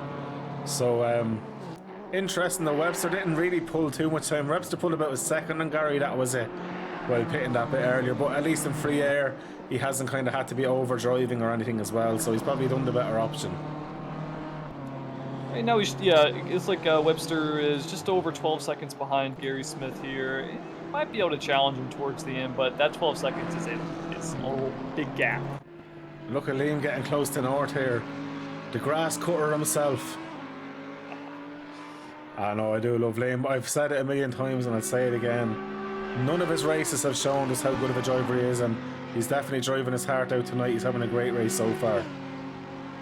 We give him a lot of stuff, but I really hope this is the race for him. It looks like it's at least a top 10 is going to fall to him here when guys do their pit stops. So let's just hope that he keeps it clean, keeps it on the track, doesn't have any spins, and is able to really have a good race. I'm just looking at how smooth he's driving. His inputs are very, very smooth. He's not oversteering, he's not over braking it. He's letting the car just flow. He's understanding the conditions, so he's not doing anything too major to offset the balance of the car. I think so. That's something really important, especially in the wet. You can't do really harsh movements or inputs, both in your throttle and brake applications or your steering, because the car just won't take it. You gotta really be patient and allow the car to grip up and rotate in the wet. Absolutely. And Alex North's not going away here, so look, I give Liam so much stick. I love Liam, I have the great balance on him, but I love seeing him when he starts driving the way he deserves to be seen like this. This is great racing, and we're talking about how smooth his inputs are, because he's putting a lot of time in there, and I'm loving seeing the progression. And that's what anyone who watches these streams, and you can watch, I upload every race onto YouTube as well, you watch back all the previous races and you're going to see the evolution of the drivers coming through, and how race by race they're just getting that little bit faster, a bit cleaner, more spatial aware, and they think more about the race and not about that particular battle and that lap and that moment. I love it. And especially when people switch over to new cars. We talked about Matthew Gamble going from the Porsche to the BMW from the Amigos and the ERA. Liam is doing the same thing, going from or a similar thing, going from the Audi here to the BMW on the ERA. Yeah, absolutely. So if the race gap's up there now, guys, sorry I had it on the session best relative. There he is, go. Yeah, to be honest with you, for you, as someone who's helped teach Liam, I'm going to ask you this. So, you're basically his mentor. Let's say you're his Mr. Miyagi, yeah? All right. What are you expecting from him this season? Well, I've watched a lot of his races here and in the endurance series, and I think what Liam really needs to work on is just stay cool. In some of the community races, when I'm in chat with him, he'll his temper or his emotions might flare up a little bit, and I think that can cloud his judgment. But I really want him to work on doing the little things right and to cut out the mistakes. I think that's something that's Chris really Tedder just had a holding bit him of an back. incident there by the looks of it. We'll go back 30 seconds and watch this on. I think Chris Tedder has a little bit of damage. Did he make contact with a back marker there? So he's going down the back straight now. Flat to the mat. Ross Webster now the fastest lap of 1:52.697. Oh, does Chris hit the Aston Martin on re-entry? So yeah. Oh, No. that's going to give him damage as well. To be honest with you, I think the Aston was doing his best to stay off the line, but Chris in the wet, letting it kind of open up. That was just so unfortunate. So unfortunate. So I think Chris has to pit here. I don't know how much damage he has. Maybe it's not that much, but I think now's the time. He has the damage. He's got a big lead. I'd be surprised if there's not at least 10 seconds of damage there. It did look like it could have been a big hit. The Aston, Yeah. I thought it looked like it jumped. So, there's a good bit of damage. Maybe he's assessing it on this lap to see how much pace he's losing. Yeah. But he's got to pit at some point anyway, so it's not worth the time loss now. He's gone into the pit straight away. He's dived straight in. Yep. So we'll be able to see here. Chris, I don't expect an error going into the pit box from him. No. So we'll be able to see how much time he's lost to people like Gary or Liam, who've done a pretty good pit stop. Absolutely. I'm going to put up the personal best lap times for the guys now, just to show them the pace difference with all these. It's been quite big out there. Anything big happened from time he left? Well, Chris Tedder, the race leader, has literally just had an incident with a back marker. There's actually been loads has happened. Webster served his succession penalty. Tim Smee, obviously, you see there, had been caught up in an incident that was not his fault at the race start. Interesting for us to watch now. Gary Smith's ahead of Chris Tedder. Yeah, Chris is still in the pits. It looks like he's just now exiting. So that was about 57 seconds. I mean, he basically served a success penalty more. there. 10 seconds That's more. He was exactly. So the good news. Go on, yep. Yeah, the good news is that we still have just about half race distance left. So Chris is a professional. He will have already forgotten about that. Use the pit stop to clear his head, and he's got to be head down right now, putting in quick laps. Absolutely, but he was a whole 10 seconds exactly. So Gary Smith was a 7.4 second stationary, Tedder 17.4 on the button. James Franklin now up into 11. We're just seeing that move live on air from Alex North. We're going to jump on with Messi now. Oh no! What's Leandro doing out there? He's going motor racing. So at the minute, so Smee is yet to pit. Massey's yet to pit, Asprey's yet to pit, Gamble and Dudley, Bradley, Alex North are all yet to pit. Everyone else has pitted. And that's definitely going to, as I say, that Matthew Gamble is now coming into the pits there now as well. So Dudley, I have a feeling Dudley will go for the last 5 minutes. Now that he's the free air, he's going to have enough fuel in. He's just going to tip around, jump in at the last second and get it done with. And I think that's the right call. As long as he can manage to stay out of trouble and continue to put good laps in, that's probably the right move. Just a reminder, everyone, John Dudley has a 10-second success penalty, and Antonio Asprey has a 5-second. Absolutely. So Gary Smith's gone back by Gamble as well. Tedder's gone by Gamble. Will Bradley get by Gamble? He does. Oh! We have an incident with Chris Wall and Dog. Yeah. Go back 30 seconds. Let's have a look. So Dog Meat's ahead. Chris Wall behind. They're tipping along. Chris Wall's eating a bit of spray. Dog Meat looks like runs. It's a bit of understeer and stables himself. Runs wide. Chris Wall's coming back.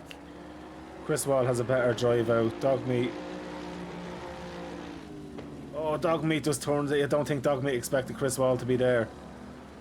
That's all that was. So Chris Wall had every right to the position he was in. Dog Meat, I think, put too much of an input in. If he just went a little bit easier on the steering in, he would have maybe noticed with the little gap thing that you have on the screen to see right there's someone there, and he could have avoided that. But look, these are things, I suppose, you learn as you keep racing. So this is just one of these things that happens. Absolutely. I think that's just a basic racing incident. Yeah. So the success penalty is not a stop-go. So basically, we'll just go through it again for self-real time. And so when you win a race, you have a 15-second penalty. So you have to sit stationary for 15 seconds before your pit stop can commence. It's like having a stop-go penalty in Formula 1 where it's only like 5 seconds and then they can start working on the car. So, or not a stop-go, sorry, like a 5-second penalty. So basically, 15 seconds for first place, they just stay idle before they can get their pit stop done. 10 seconds for second place before they can get their pit stop done. And then 5 seconds for third place. And it's like real-life GT racing, so it's a real-life rule. So that's why I do like that. Yeah, the Intelligent Money British GT series does this thing. This success penalties. It's absolutely brilliant. Ross Webster going for an overtake on Bradley and gets the job done. So Webster, To be fair, he's recovering from that 15-second second penalty. Now, he is 9.2 seconds off Tether. Don't forget, Tether was an extra 10 seconds unneeded, though, in the pits. As Gary Smith and Tim Smee get the job done, it looks like Gary just had a better line there on the main straight. We'll get a quick replay, yeah. And look at that, Tim Smee didn't even bother fighting him. He just moved out of the way. I don't understand why Tim Smee hasn't come into the pit yet. He's obviously has damage. It must be affecting his straight line speed here. I mean, he's been like he's unable to keep up with people in a straight line. I would have pitted if I was him. Yeah. As Gamble and Bradley got the job done as well. We've got a battle coming up here as Chris Tedder is closing in on Gary Smith. Absolutely, 3.3 seconds off. And Wayne is racing, so starts saying he was at Brands, Donington and Silverstone in 2022. Well, guess what, Wayne? Anyone in ERA, we are doing a meet-up on the 6th and 7th of May, in Silverstone. It's a group meet-up for the British GTs. So anyone who wants to join us, just be there on the day and give us a message. Or else John join Dudley's in the Discord. pits. Ooh. So this is an interesting strategy. Curious to see where he comes out relative to Gary and Chris here. Absolutely. Now Asprey is now in the lead, but does still have to pit. Right, does still have to serve that 5-second extra penalty as well. And remember, John Dudley will have a 10-second penalty here. So Gary Smith is probably looking at Massey begging to get out of the way because he can smell Tether coming for him. Oh, as he gets a good bit sideways there, that's going to ruin him the whole way down the straight. This is going to cost him probably up to the guts of a second now. And it's that curb again, the same one that got Franklin earlier. Not what you want to be happening at all. Me and Andy will be there. Brilliant. Well, you're more than welcome to join us, bro. So Dudley and Bradley, I'm just going to go back 10 seconds, see did we get that. So Bradley just runs a bit wide. Dudley coming out of the pits, holds position. Bradley is all over the back of him though in real time. As we're back on with it now. But now look at this, Chris Tedder 0.3 off Smee. So he's less than 2 seconds off Gary now. Both of them are like, they're just trying so hard to get past the people in front of them. Gary to get away from Chris, to put another wall in front of Chris, hopefully. And Chris to try to get past Smee so he can finally go attack Gary. Absolutely. Oh, this is hurting Gary more than it's hurting Tedder, I tell you that much. I'm so surprised that Chris has been unable to get past Tim so far, but we've seen in the past, Tim really can make that BMW wide. He gets exits in the right places where he needs to. He knows where the passing opportunities are. So in order to get past him, you've really got to be faster than him, and you've got to have good racecraft. Anytime I see guys doing that, I always think of Senna and Mansell racing in Monaco, where Senna on old tyres, Mansell and fresh in the Williams, and Senna just kept the cars wide and held them behind for the whole race to win. I mean, this is an epic battle right here. So this is like a battle within a battle. Tedder's got by Smee. Runs a bit wide though. Sorry for talking over you. No, you're good. Oh, Tedder's lost back out to Smee. Look at this. Smee is not giving up. Oh, and they're going side by side through the S's. This is dangerous. Both drivers need to be very aware of what they need to do here. It looks like Tedder's got the job done. Smee will have a little bit of a tow going down the straight, but you know he hasn't been able to keep up with the other Hondas in the on the straight here, so I doubt he'll be able to gain too much time off of this. Gary badly needs to get by. Already Tedder's after pulling in 3 tenths. 2 tenths just around that corner. 3 tenths. Like, Tedder is closing in like there's no tomorrow. Gary needs for that roadblock of Massey now to get out of the way. And Gary will have seen it in his relative. Oh, and he goes a little bit wide there on the exit of the chute. This is working out all the time now for Chris Tedder.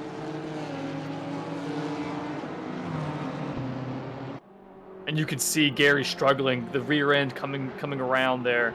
He's really trying to push to get past Massey, but he's lost. Look at the time he's lost there. Absolutely. Chris Now he's got to be looking in his rearview mirror. I've seen Chris, give someone a little flash before to try to get into their head. That wouldn't be like him. He's all about it. I wouldn't be surprised, especially with someone he knows very well like Gary. He'll be trying to, do a little cheeky mind games here and there. Absolutely. That's all part of it as well. So he's flying along there. And while this has happened, Gary Coohan has overtook Alex North as Alex North is coming out of the pits there now. So we're yet to see Andy Bradley, Tim Smee, Massey or Asprey in the pits. And I'm sure Gary Smith will be begging Massey to get into the pits now. Yeah, because he wants that spray out of his face. He's out of it right now, but he'll be pushing, and once that spray gets in his face, his vision will be obstructed. He won't be able to see his reference points as well. Absolutely. Oh, this is we still have 16 minutes to go, and it's this close. This is the Amigos racing. Yeah, I shouldn't be surprised. This is what we come to expect. Yeah. Wow. It was a nice little twist, though, to it.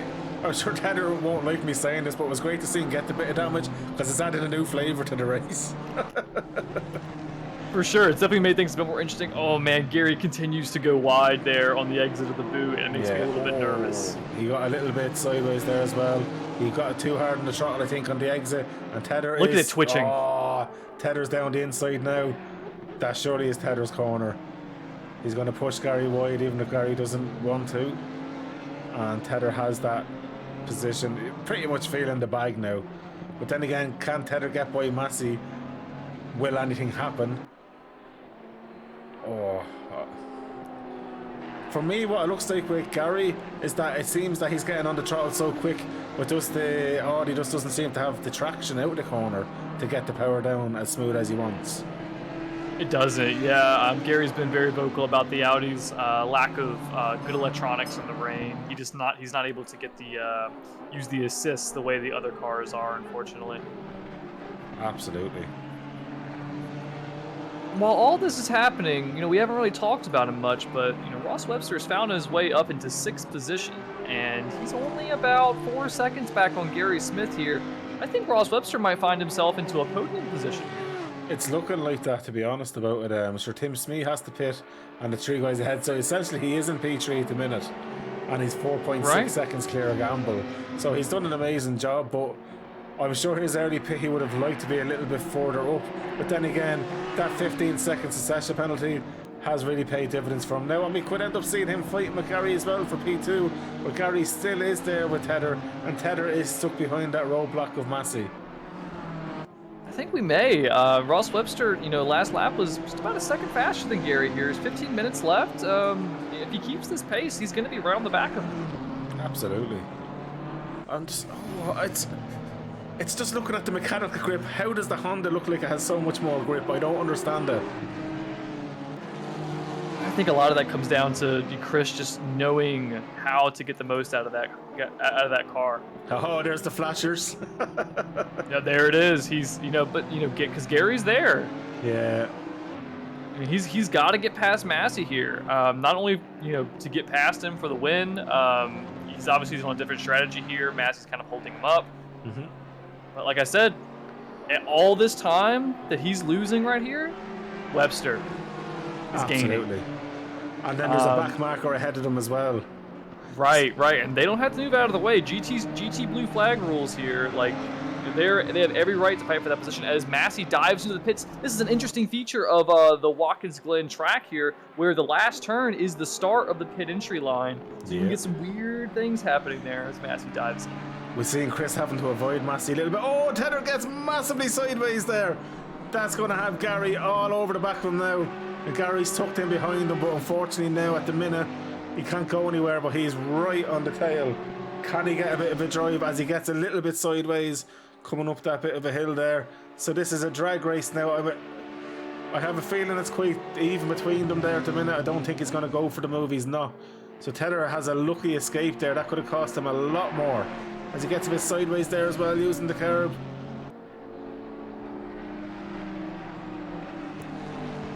Wow.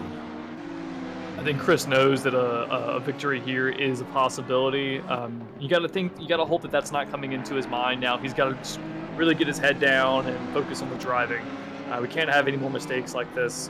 Gary will capitalize. Ross Webster, if he gets there, will also be a part of the conversation if they're not careful. Ross is about 7 and nearly 8 seconds off though.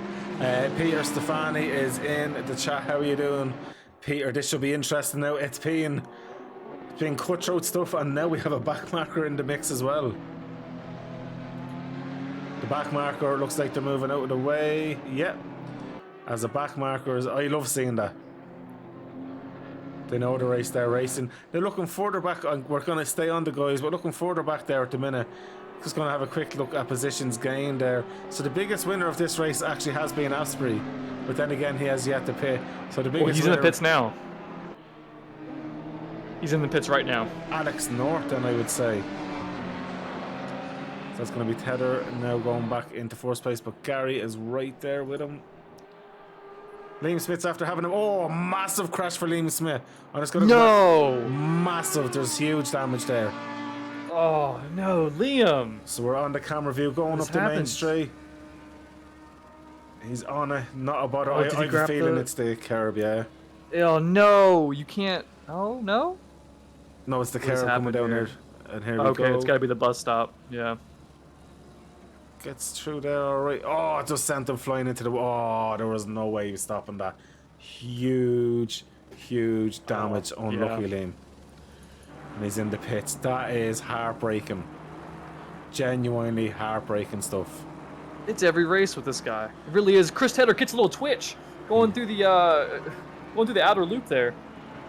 Oh, what it now? You can see Gary gets a better run. And these two boys are good old mates as well.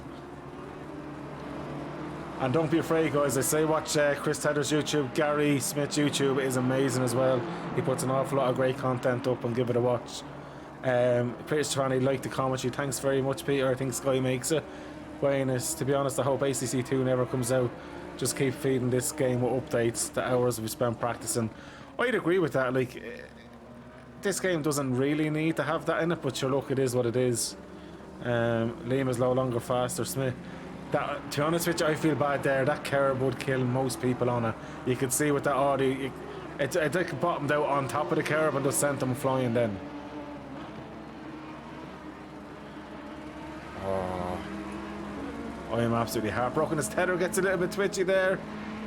Runs a bit wide, and Gary now has a slightly better run, but it's only going to be a short one up the main straight.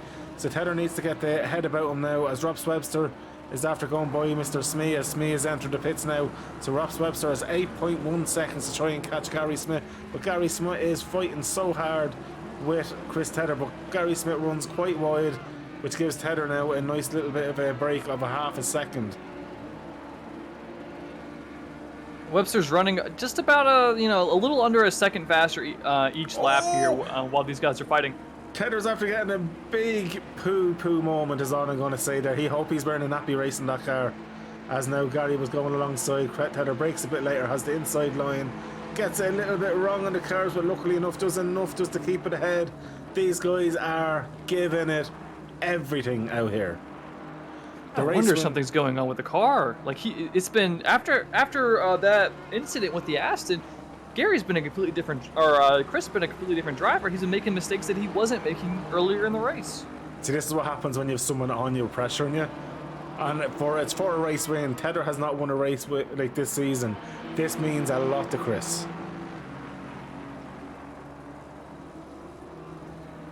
This is huge.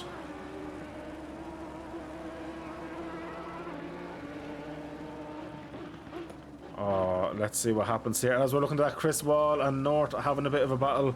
We'll come back to the Tether Gary Smith shenanigans for part 2 once they get a little bit closer again. One thing with our streams, we always go where the closest action is, whether you're first or mid-pack or last, it doesn't matter. As Chris Wall's going to go for the move now on Alex North. Drag race, that Mercedes compared to that Lexus, there's no comparison.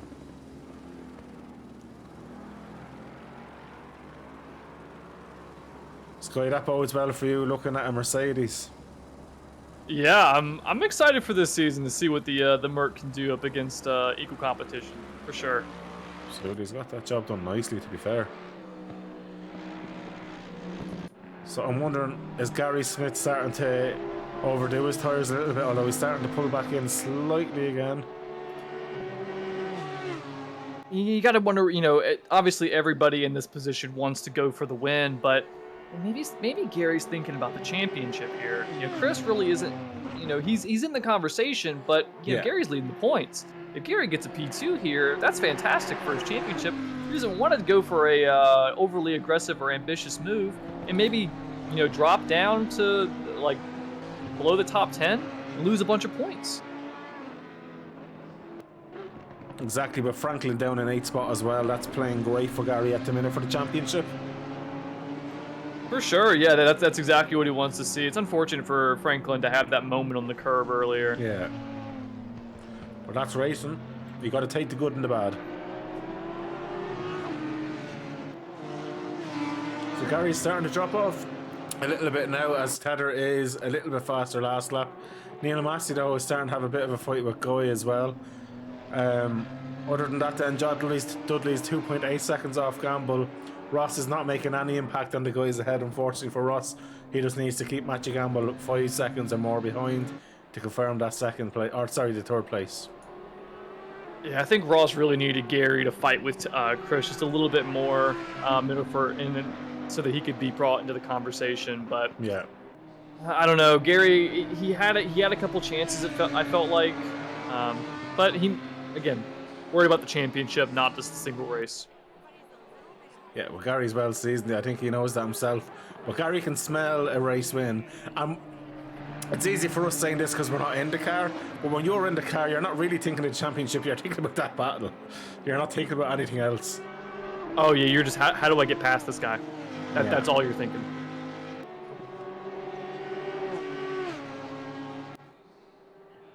We're coming down to the final 5 minutes or so. What do you think about driver of the day here?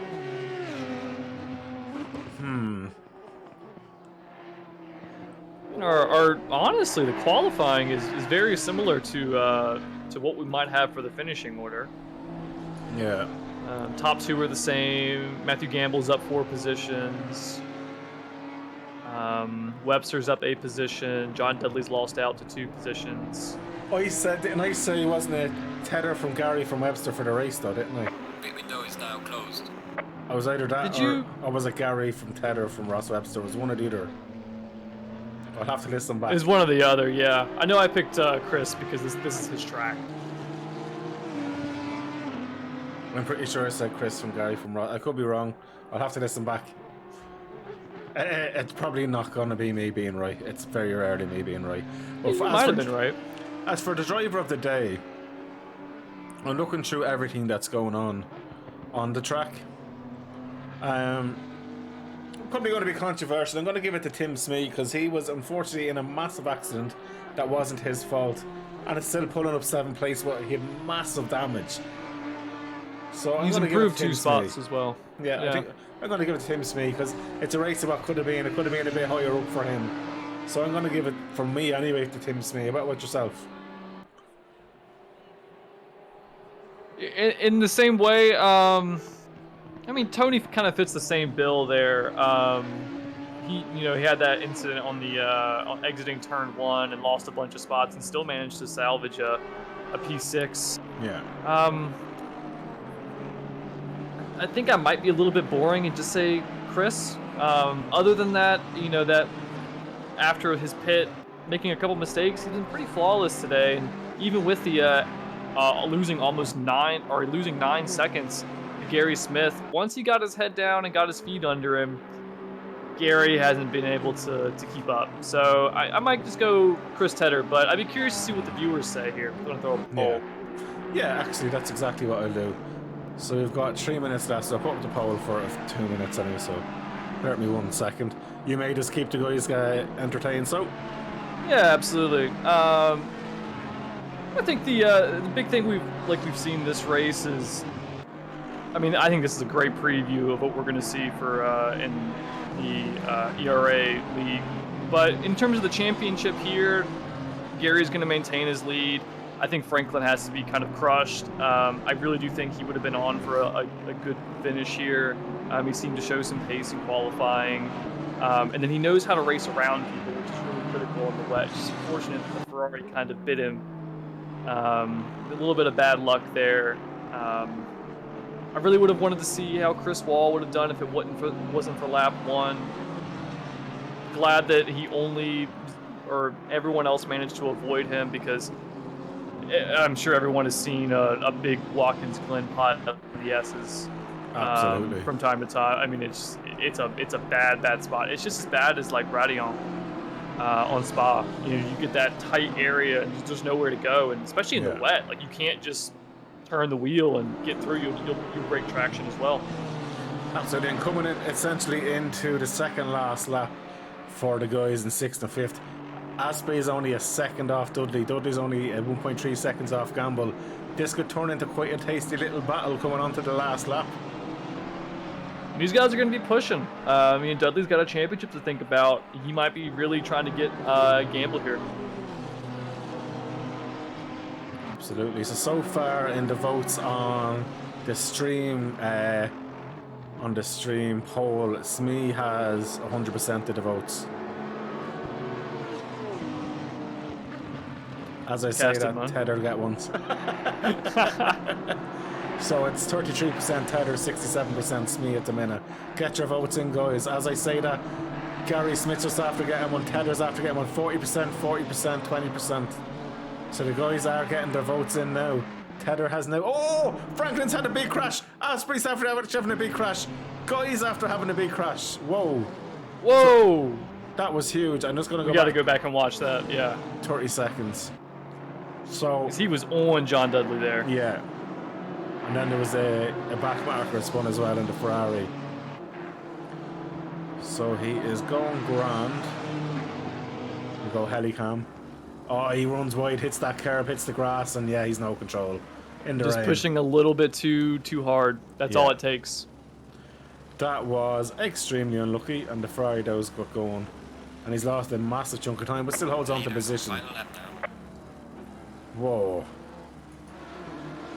So Dudley has one little last fight if he can with Gamble. We're going to jump on with the race leader, who has absolutely dominated this race. So at the minute, in the driver of the day votes, 43% for Chris Tedder, 29% for Smith.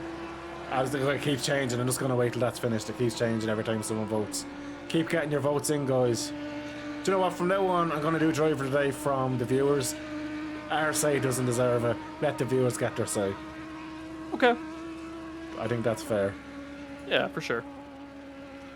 So Tedder here. If you voted for Smee and I voted for Tedder, that's a three-way tie. It actually is, yeah. Yeah. Oh, look how wet it is on the outside there. Tedder's running it wide. He's got such a lead here, he's got to just be coasting here. Yeah, he barely used any of that curve there. He's trying to bring it home safe. Absolutely. So Tedder has won. And it's a legit win, even if you take away our votes. There we go. So Tedder has won a driver of the day from the viewers. Fair play to you all, guys. Thank you for voting. Absolutely. I love seeing all the interaction with the guys and the chats in the stream as well. We do our best to talk back. Sometimes we do get involved in the race a bit too much when we're not looking as much. But we do try and kind of stay in contact with all you guys watching as well, because, it's great to see people enjoying this amazing racing. I think we just get caught in it too, because we're race fans. Absolutely. Well, we're all crazy people that race virtually online, but it feels like the real thing. Yes. Here we go, Tedder coming around the final corner there now, and a very, very, very well deserved win. With Gary coming up in second spot. I'm sure Gary would be delighted with that. Ross Webster, an amazing third spot as well. I don't think he got as much of a mention as he deserves as well, because he had a 15-second succession penalty. Without that, he essentially would have won the race today. Yeah, again, he just runs a really clean race. He's got the pace, doesn't make those little mistakes. Absolutely. So they have Gamble then in 4th, Dudley in 5th, Aspey coming around 6th.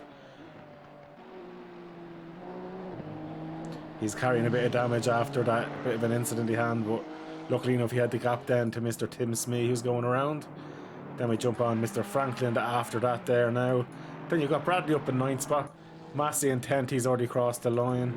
Guy in 11th has crossed the line. Chris has now crossed the line in 12th. Then Alex Norton 13th. Adam Black 14th. Garcia in 15th. And then Dogmeat himself is already in the pits.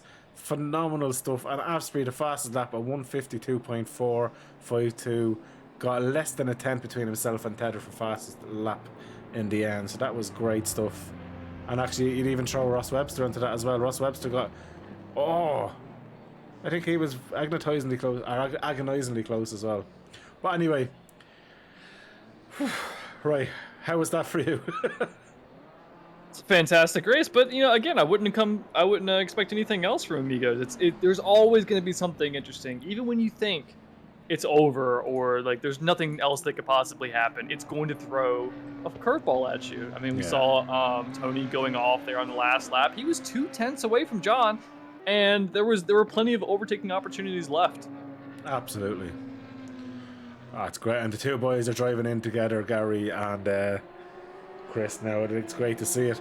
That race had everything, and I have to say, I know Tedder won't agree. For a commentary point of view, it was great that he got the damage, even though it was not his fault at all, because it does open up this race to be something amazing. I mean, he was just, other than those little bobbles after the pit stop, he was lights out from start to finish. It really felt like he had the whole race in control. And nobody could really touch him today. No. He was the class of the field today, and I'm sure he's delighted with finally breaking the Ducks back this season and getting the win. So will we jump over now to the Amigos chat and just jump in whatever you want to do, what we normally do, and annoy them all? Yep. We're on job. Let's jump in there now, bro. Lads. Hi guys, it's the guys from the Big Brother house here. Please don't swear, you're live on TV. I'll try. You haven't been. We can't make any promises. Do you not know who we have in here? Chris, I'm just going to start off with you because it's the obvious thing. How bad are you to hit it back? I'm only messing. Great win. Yeah, I thought we nearly lost it there when we went back into the back marker. I was looking at it on. It was just a horribly unlucky incident. I think they were trying to keep off the track as much as they could, but obviously being literally in the barrier, it was just unfortunate. But mate, that was a very, very how would I say it? What's the nicest way of saying it? It was probably the most convincing win I've seen in quite a while. I think since Gary won the first race where it was quite a distance in it. Like Chris, you had that kind of pace today. Now in fairness, Gary and you had a great ding down there for about 15 minutes as well. How was the race for you from start to finish? Because it looked like you were quite comfortable, to be fair, in these conditions. No, Gary worked with me a lot. Do you know what I mean? We're teammates, and today was about bringing home the 1-2. So he's kept it very respectable, very clean. When he was in and behind, he's stuck there, and he's been a wingman for me today. But when I hit that marker, I thought that was my chance of the win gone today. I thought it was too much damage. Yeah, how much damage was actually on it? Because I see you were about 10 seconds longer, and actually you were exactly 10 seconds longer than Gary in the pits. What, did you fix every bit of damage, or was it only some of the damage? Oh yeah, I had to fix it. Wow. Yeah, that's why I come straight in. I was hoping to stay out longer and build out a lead, so that I could go in and out and not have to worry. But yeah, it was too far gone. Okay. But other than that, then, how was the race? Because you honestly looked like you were so comfortable in these conditions. Every now and again, you and the car come one, don't they, as such, and that's how it felt today with the car. It just felt absolutely settled. Absolutely brilliant. Well, it was a great show. Unfortunately, your fastest lap was pipped by Antonio Asprey there. But, yeah, I saw that. I could have pushed for it, but I took that bit of damage, and it was more about winning today than absolutely. Absolutely. And Sky, do you want to jump on with the next one? Sure. Yeah. So Gary, second place there. I thought maybe there were a couple spots there at the second half of the race when you were behind Chris. He was making a few mistakes, little wobbles here and there. Were you thinking about the championship instead of winning the race today? Yeah, I think I think Chris had the better overall pace, but yeah, mid-stint, I think the Audi came back a little bit. It felt a lot more stable with fuel on board. But as Chris was saying, like with me with the championship and knowing that overall across the stint he would be quicker, me fighting him was just didn't make any sense. So yeah, just decided to stick with him and yeah, bring home the 1-2. But yeah, exactly what you're saying. The championship was in the front of my head, to be honest. And you got lucky, or James Franklin got a little unlucky today. Had a couple incidents, one major coming off the curb on turn 1, so that'll definitely increase your chances. Yeah, it's all about, I think, just, you know, as we said, if you're not going to have the pace to win, then drive a sensible race and score as many points as possible. And to be honest, I'm delighted with second. I didn't think I'd be that far up. Yeah, so great result for me and great result for the team Amigos. So all good. Absolutely love it. Yeah, and I have to say, I was saying in the stream as well, your car just looked so tricky to get the power down, Gary, as well. Looking at you exiting corners, it was like you were fighting the car. Yeah, I'll have to look back at the replay, but yeah, it was a party from driving it. I tell you, it was just all over the place. Sometimes it'd snap, other times it wouldn't turn enough. Just unpredictable, but I'm getting used to it. You know, it still doesn't make it the quickest car in the wet, but I am sort of adapting to it as best I can. I think that's all you can do. A good driver adapts to the equipment he has, so well done. Yeah, thank you. And third spot, is Asprey in here? He's not, no. but Webster is. Right, Webster. Oh yeah, sorry. Yeah. I was okay, I wanted to speak to Asprey as well, but Webster, come here. With the succession penalty, if you didn't have that, that could have been 3 out of 3 today, looking at the times by the end of the race. But mate, another great race from you. I think myself and Sky thought it was a genius move. You kind of getting into clear air by pitting that bit early. Unfortunately, there's a few back markers ahead of you. Well, essentially, kind of not back markers at the time, but just where you came back out from the pits, I think was not optimal for you. But how was the race for you? Because you're amazingly consistent again. Again, it was great. Yeah, just a bit unlucky with traffic, but I knew that I had pace, but yeah, just I couldn't really get close enough to put a move in, so I kind of had to go and get some clear air and hope I wouldn't get held up. But 15 seconds is just too much to make up today. But still, a P3, I'd say you're delighted with that as well. It's another podium, 3 out of 3. Yep, delighted with that. So just keep going. Absolutely On fair to play. Bathurst. What's your aim then for this championship? Because obviously you started a few races later, I think, than most. So what's your expectations for the rest of the season? Would you be looking to try and fight for even a top 3, top 4 spot? I'm just here to have fun, get on the podium. That's all I'm here for. I'm not realistically in the championship, so I'm not going to interfere too much with the guys up at the tops. But if I can win a race, I'm going to win a race. So. That's absolutely fair as well. Sky, who do you want to jump onto? I want to talk to Chris Wall. Are you there? I am. Hello. Walk me through the first lap. Dude, what happened? What happened with the car? I'm trying to unpick it myself at the minute. It just randomly snapped, and I don't know. I can't. I thought I bottomed out, but the replay isn't showing that. Gotcha. Yeah, I know the Mercedes can get a little loose in areas when you least expect it. And it was really unfortunate because you did pretty well in qualifying, even though you're coming back and you're getting into the swing of things again. Yeah, I was chuffed in quali. I was saying in the chat that I was in the 55s, and then I suddenly pulled a low 53 out, and I just found some pace in the car. So got P6, got through turn 1 clean, just following Franklin up through the climb, and the car just snapped. I think I hit a BMW, so apologies for that, but I accelerated myself into the wall to try and get off the racing line, and ultimately it cost me a couple of minutes, and it was just a fight back from there. Yeah, it looked like you clipped Tim Smee there.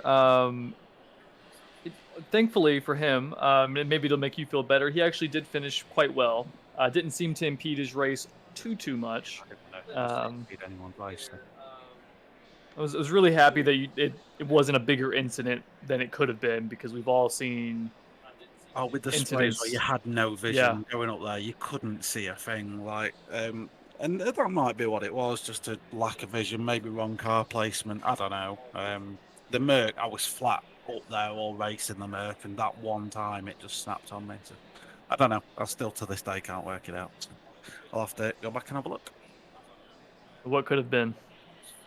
Yeah, well, I quite enjoyed the fight back. To be fair, it was quite enjoyable, like trying to pick places back up again. But I think ultimately trying to chase Cunningham back down in the Ferrari, finished half a second behind him, 4 seconds behind him going into the last lap, and nearly got him on the line. So yeah, P12 not bad. Well, I'm happy enough with that given the incident on lap 1.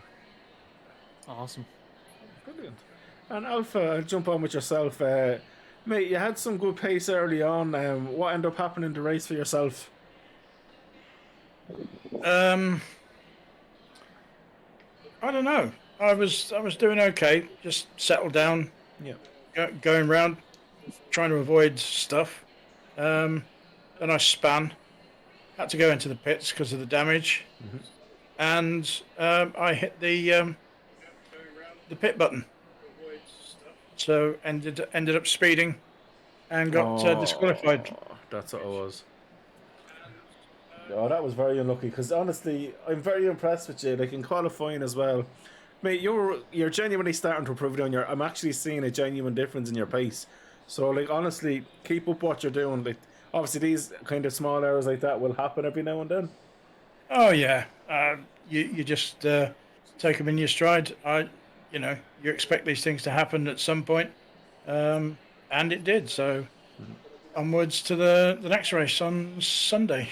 Absolutely. Well, my hat's off to you because you're one of the guys that came in when Amigos still kind of was a bit more spread out pace-wise, but now you're fighting constantly with guys, and you're genuinely, I think because you're fighting so much, like you're gaining so much time. I can see it every single race, and I'm sure Chris and Gary and all the guys can see it as well. Genuinely, we can see a massive improvement with you, and keep it up. I'm really egging on to see you getting into the top 10 soon. Oh, thanks, mate. Genuinely. I'll do what I can. Absolutely. And Sky, do you want to jump on to the next one? Yeah, Tim, Smee, are you there? I am, yeah. Hey, man. So, once again, so how much damage did you get from that incident on lap 1? Oh, yeah. We're 27 seconds. 27 seconds. Well, hey, man. I was in the box. I was like, why is he not pitting? He might not have that much damage, but for having 20 seconds of damage, you had some good pace. Is that why you decided to stay out as long as you did?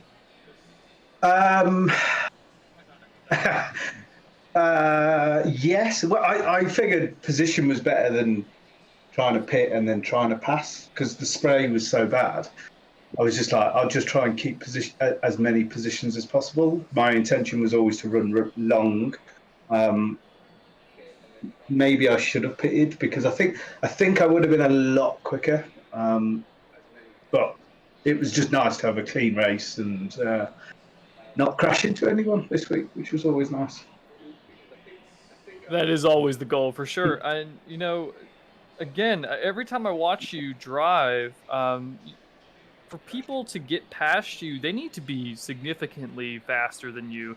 You seem to place that BMW just where it needs to be and get exits at the perfect corners and at the right points to make yourself really hard to pass. So Yeah. Testament to you, man.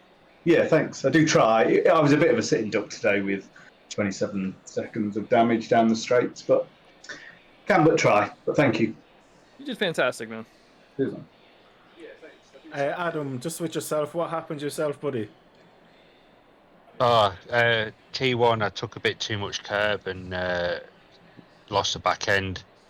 And then obviously, as I went across in front of someone, got spun and got hit by someone else, ended up with a minute's worth of damage. That was a tough one. Because I was expecting things out of you. Yeah, the car was actually feeling good. It's the first time I actually felt good in the Bentley in the wet. And I didn't get a good enough qualifying lap in. And then, that first turn, I just thought then I'll just see how many places I can get back and get a bit more driving time in the wet in the Bentley. Absolutely. Well, fair play. I have to say, I do love the new livery. I don't know if I said it to you, but I really like the transition with it now. It's really cool. You can't miss it, can you? Definitely not. Definitely not. And then Sky, I think we have 3 more left to jump through. You have Matty, Franklin, or Skins to speak to. James, so bad luck today, man. The curb just ate you up.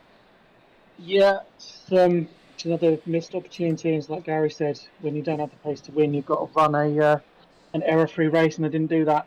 I was thinking about making an early stop because Ross had done it. At the time, I was behind Matt Gamble, and I couldn't quite judge if I was losing time or not. So I was thinking about it, just took my eye off the ball for a second and spun it, and yeah, that was the result. After that, it was just a case of coming back up through the field. I was lucky I had a couple of seconds on most of the people that were down there, so I made some space back. But yeah, just not much else to say. Just missed opportunity, stupid mistake by me. Certainly one to forget. Looking ahead to next week at Mount Panorama, what are your expectations? Extreme death. And anyone who says different is lying to you. Yeah, we've just Not seen that. the weather predictions for it, and it's all over the place. Yeah. Murder. Oh, is it? It could literally do anything. So, yeah, one to look forward to. I'm sure it'll be a good watch. Whether it's fun to take part in, I'm sure it will be. But Mount Panorama, even in perfect conditions, is an absolute lottery. So when you chuck changeable weather into the mix, then yeah. Especially in that Ferrari. Yeah. Okay. Thanks for that. Yeah. Cheers. Bouncing around through Skyline, that could be a entertaining moment for us. Could be.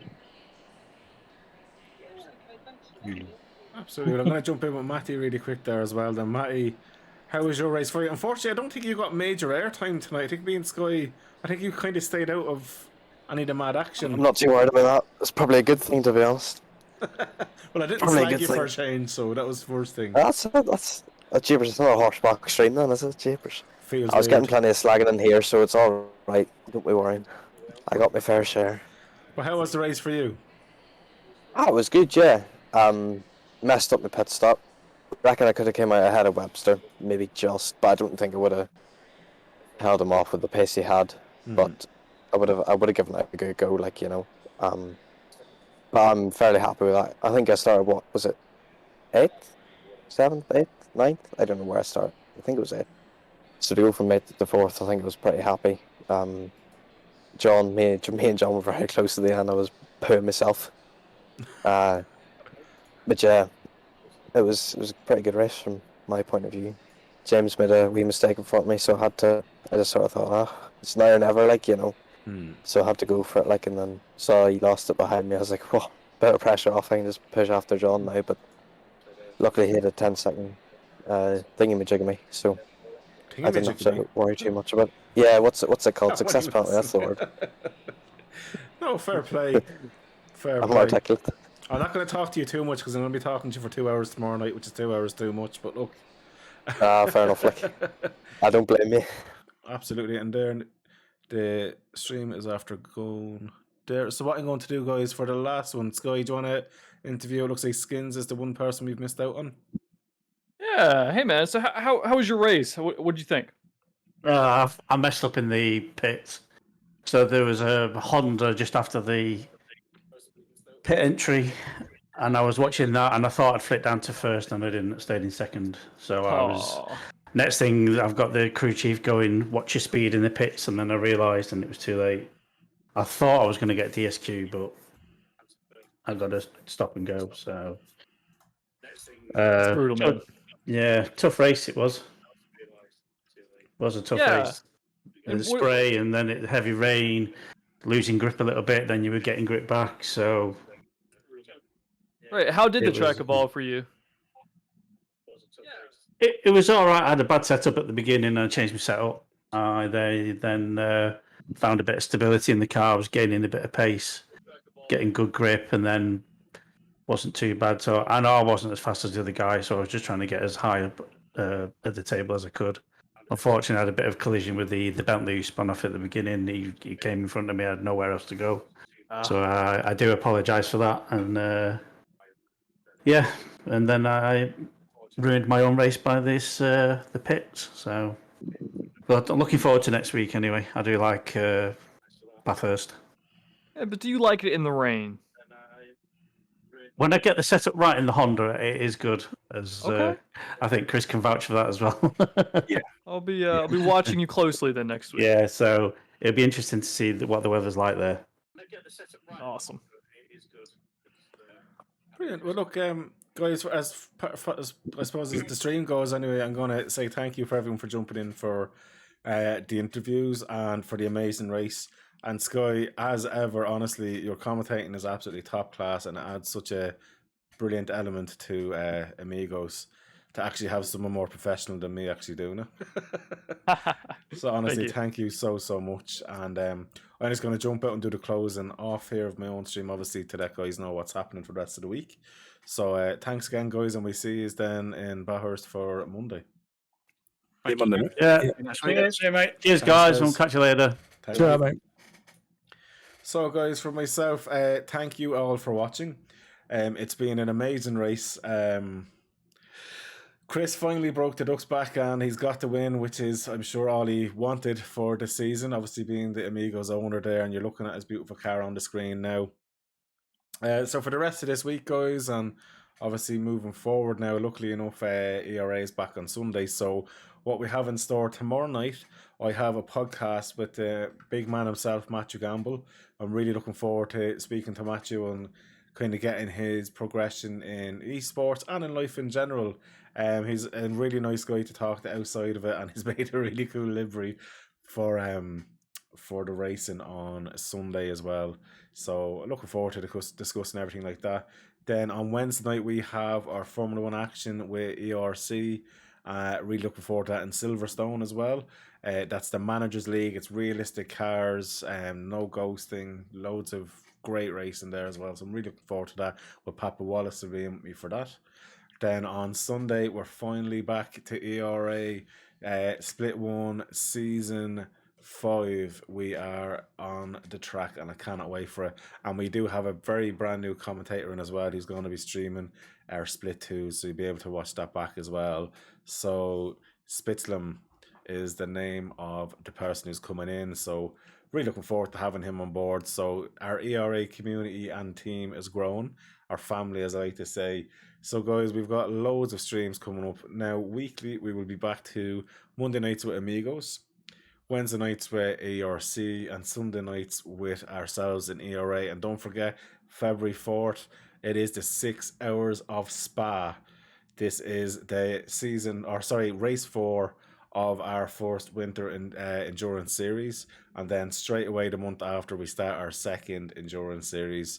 We have not released anything on what the tracks are yet. That will be all in due course. So again, thank you everyone who's followed, thank you everyone who's subscribed tonight, and as always, just thanks for coming in and enjoying in and being part of the fun. So thanks everyone, and have a great evening. It's been an absolute pleasure as always.